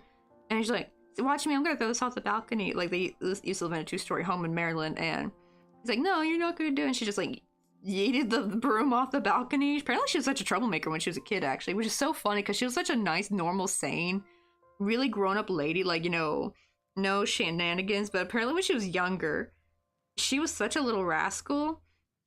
And apparently whenever her mom would try to take a nap in the daytime, her mom would try to make her take a nap too. And while her mom was sleeping, she'd get up and rearrange the furniture. It would throw her mother really in for a loop. And it's just like funny shit like that. Oh yeah, and actually her did I say her grandma? I mean her mom, my great-grandmother. I'm actually the one who's I'm actually named after her, my great-grandmother. Not her first name, but her middle name's Virginia. And but I found what was funny though is she's also a crocheter, even though I never met her though, because she had passed away before I was born, unfortunately. But she also had dementia, and my grandma had to go through that, so it's kind of weird seeing. Yeah, I had tuna. Oh yeah, you can make that for dinner though.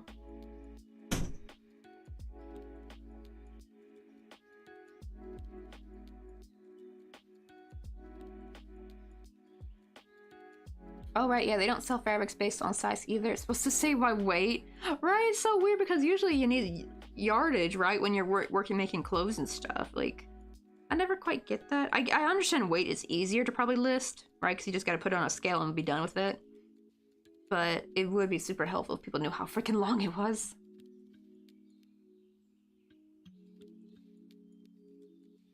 Yeah, they usually put the yardage in extra detail section, so, and the weight is in the listing, so I have to like, so it should be the other way around, right? It's like you go hunting for it, if they even list it at all.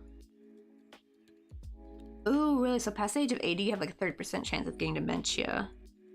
I did hear it can kind of be sometimes genetic, and it definitely seems genetic on my grandma's side. Because her mom went through it, and then she went through it. She was so self-aware of it happening to her one day. Which is the sad part, because it's like weird. It's like almost you kind of think if you know it's gonna happen, it's not gonna, I guess. Like you could somehow prevent it, but nope. That's like so scary. That's why I'm a little bit worried, because it's weird because on my dad's side of the family, well, that's the thing, it's like this is all my dad's side of the family, but like my dad's side of the family, they were sharp to the days. They died. You know, like great grandma Geraldine, like she was sharp as a tack until the day her body just couldn't no more. She passed away really soon after her 80th birthday too. A lot of us were thinking she was just holding out. Did I say 80th? I meant 100th, my bad. Her 100th birthday. And my mom thinks she was just holding out till she reached 100, and then she'd be like, okay, I can die now. She was just holding out. She just really wanted to make it to 100. Alright, it's so frustrating to be like, that color's nice, let's go hunt for the orange. Oh, that's not enough. I have to pay for 20 packs. That's too expensive because it's like super chunky rope yarn, apparently, even though it looks like it's double knit in the photo.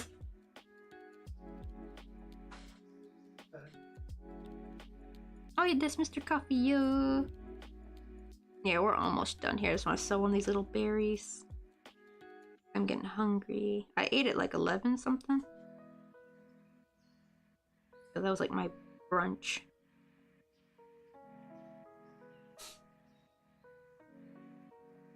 Let's see, my great-grandmother had it. My grandmother had it, but my sister doesn't. And my grandmother passed at 84, but got diagnosed about 10 years prior. Right, as soon as my grandma was in her 70s, that's when it started happening. It started like, after she hit 75, it really started like going downhill, unfortunately. I think she's in her 90s now. She's still alive, by the way. She's in hospice care now. She actually outlived my granddad. That was crazy. We all thought for sure he was gonna outlive her. Nope, she outlived him. And her sister just turned 94 this year and still no dementia. Her sister was 8 years older than her. Dang, right, she got lucky. I wonder, do they have similar diets or do they eat very differently? Because there's actually a lot of evidence about like your diet you eat growing up and like throughout most of your life can really heavily affect if you get dementia or not, it seems like. Ooh, right, the best thing I got when I found that my local hardware store sells colored rope, perfect for decorative knot tying. Ooh, for 4 times less than the price of craft. You gotta be careful because craft stores will like upcharge a lot. And that's the sad thing, it's actually just cheaper to buy the yarn online now because like, oh my god, I went to Michael's and the yarn, it used to be $2.99, then became $3.99 like maybe in 2014-15. It's like $6.99 now. The same type of yarn. I'm just like, yikes. That's just too expensive. That's why I like sticking with my tiny crochet because it's just so much cheaper. Like, yes, it requires a higher skill base, but my material cost is so much lower, which is really nice. I can just make all kinds of things all day long and never run out of yarn. I still have yarn from 2013. Oh, grandma's 98. She got vascular dementia, so that affected all her diabetes, and she was okay for years, but then over 2 months she couldn't remember anyone's face except mine. Oh, and then she oh my God, went in her sleep one day. I think she didn't suffer long though, right? We're just kind of waiting for the other shoe to drop for my grandmother. I'm still surprised she's hanging on though. Hey, Paley Moonflower, how you doing? Yeah, we're almost done with the coffee though.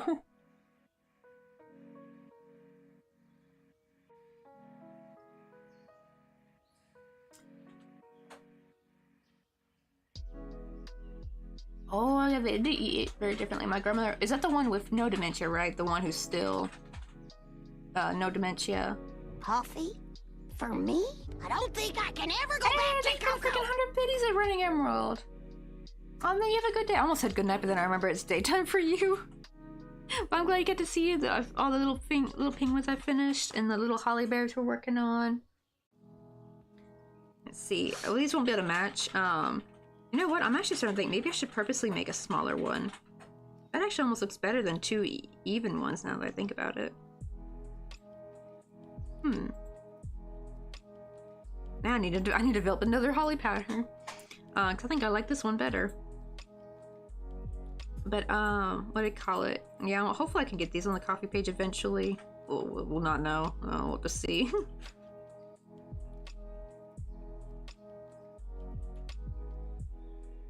But we're doing good. Oh, she also backpacking and hiking her. Yeah, because my grandmother was actually, she always was decently active. Not super active, but more like, she kept walking around a lot. She would always go to this church that had like a nice walking track in it, so at least you could walk on this, like, you know, walking on concrete is not good for your joints sometimes, or asphalt, but you know, that kind of special, it's like a rubbery kind of padded grounding that some gyms have. It's really good for your joints, and she would walk in that. And she also lived on the second floor in her apartment, so, and her friends kept telling her, like, you should move to a first floor, but she would always say, I think the steps are good for me, so I think that did help for a bit. And actually, her dementia got really bad when she moved with Bob. Like, she just got remarried all of a sudden, and that's when everything went downhill. Like, she already had signs before then, though, but I think it exacerbated it, the move and the isolation. She was away from all her friends and family, basically. Right, well, I think the trauma of losing my grandfather and uncle, who was her only son 3 months apart, had definitely had an effect. Oh, that could be it too, maybe. Right, I think for my grandma, I think it was the move.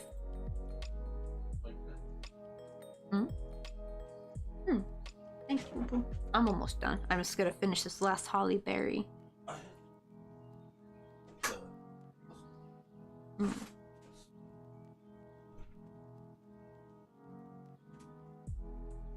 Oh, right, the day my brain clicked and I realized I could use tiny hooks and embroidery floss to turn my motifs and amigurumi into joy. My life changed forever, right?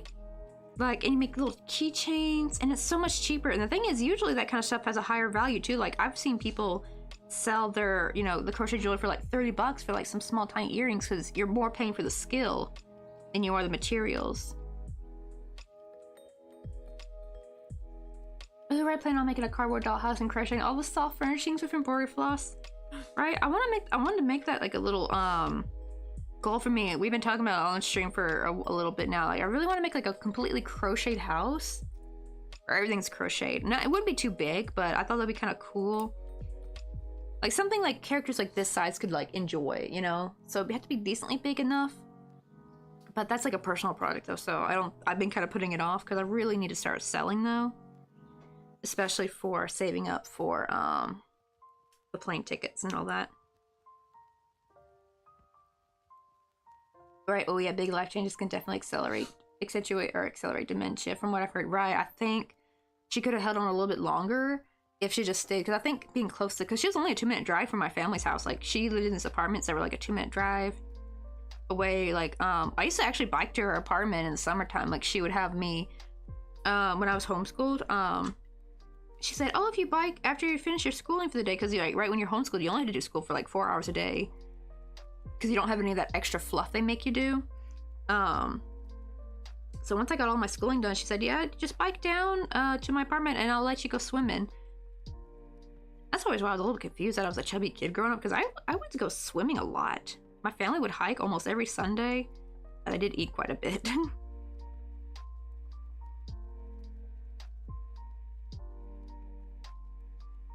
Those were some good memories, just getting to go down and swim and just hang out with my grandma.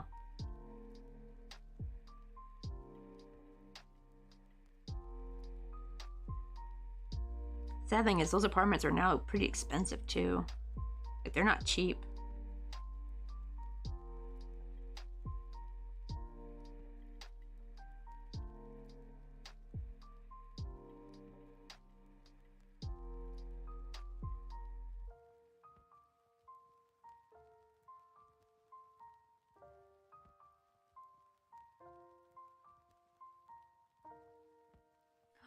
Dang, that's crazy. She would come by pick up ornaments that she owned nearly a century and ask me what it was.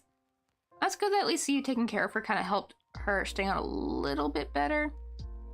Oh yeah, I know you meant owned. That would suck, right? She's asking, where's this from? It's like, Grandma, you've had that for how long? Right?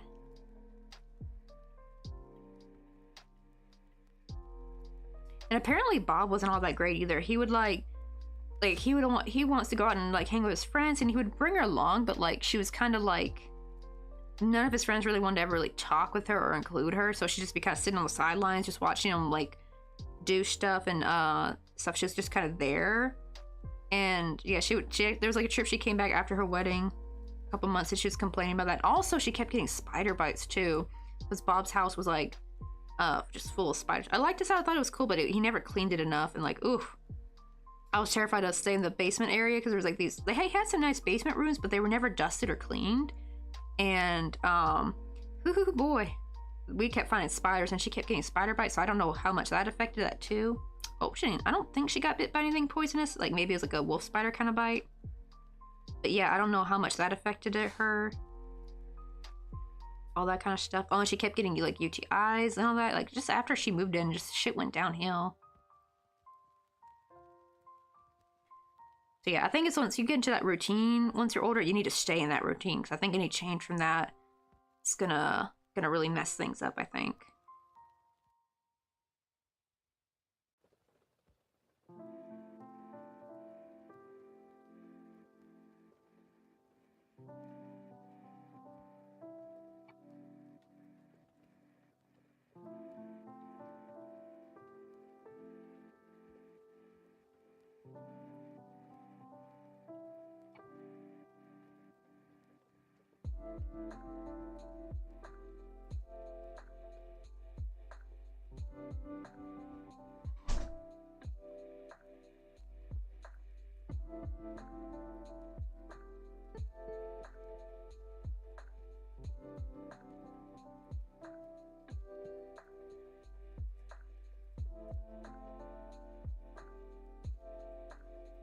Oh, you know what I'm thinking?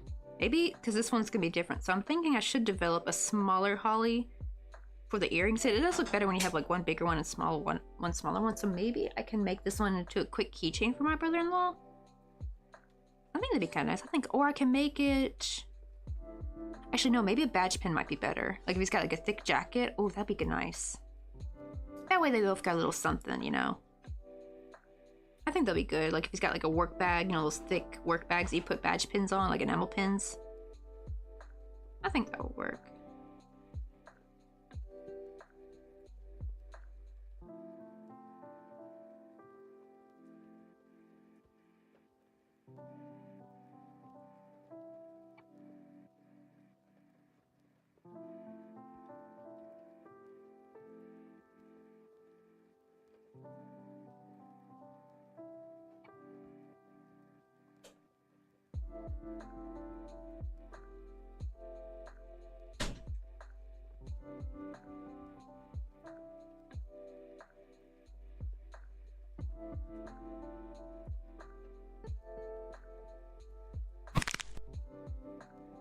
Also, thank you for the posture check. Oh my god, more crazy German as I'm gonna get more coffee while the Bezo tax gets collected. Okie dokie. But I'm gonna try to finish this real quick.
Do you like hydrate your meat? Oh, I remember Mr. Kaboobly, like his hydrate would be like, water the meat plant.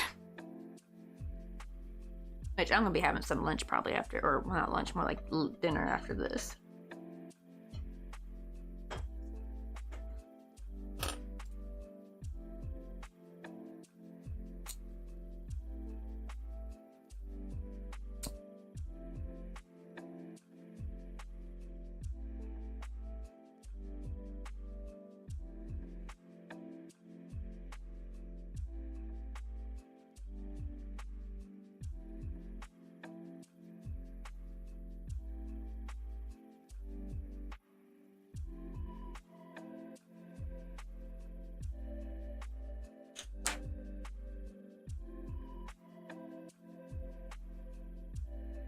There we go, now I got 2 little holly done. Look at that. This turned out so cute. Alright, let me see.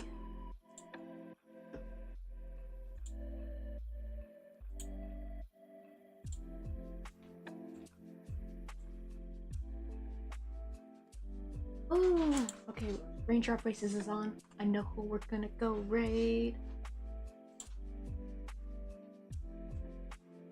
This quick, because I don't know how much longer she's gonna be on. I never really get much of a chance to raid her unless I raid out early.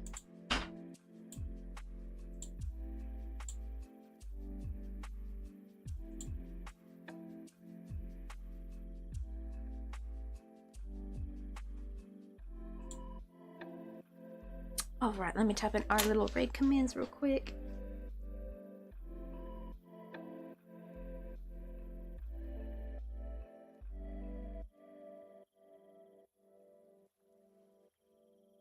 Alright, there we go. First one is if you're not subbed, and the second one is if you are subbed.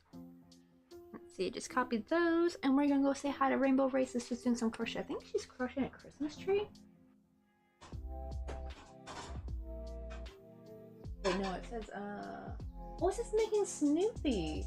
I think. Am I reading that right? It's hard to see from here. Oh, yeah, I've already hit my, 3.5 hours. We're doing shorter streams on, like, Thursday and Friday. Not all the time, but because Mr. Coffee's here, so he's gonna need the computer soon. He's took the day off. But if it wasn't here, I probably would stream much longer. But yeah, we're about to raid out. I'll be back on Monday, though, so 2 days from now. Let's see. Oh, it's about to auto-raid me out. I will catch you guys Monday. I'm glad. Thank you for coming by and get to see the cute little crocheted hollies. But I think I'm gonna turn this into a badge pin. I think for my brother-in-law, so that way I got something matching for him. Right? That'd be kind of cute. So, sister-in-law gets earrings and he gets a badge pin. I think that'll work great. I'll see you guys. Bye.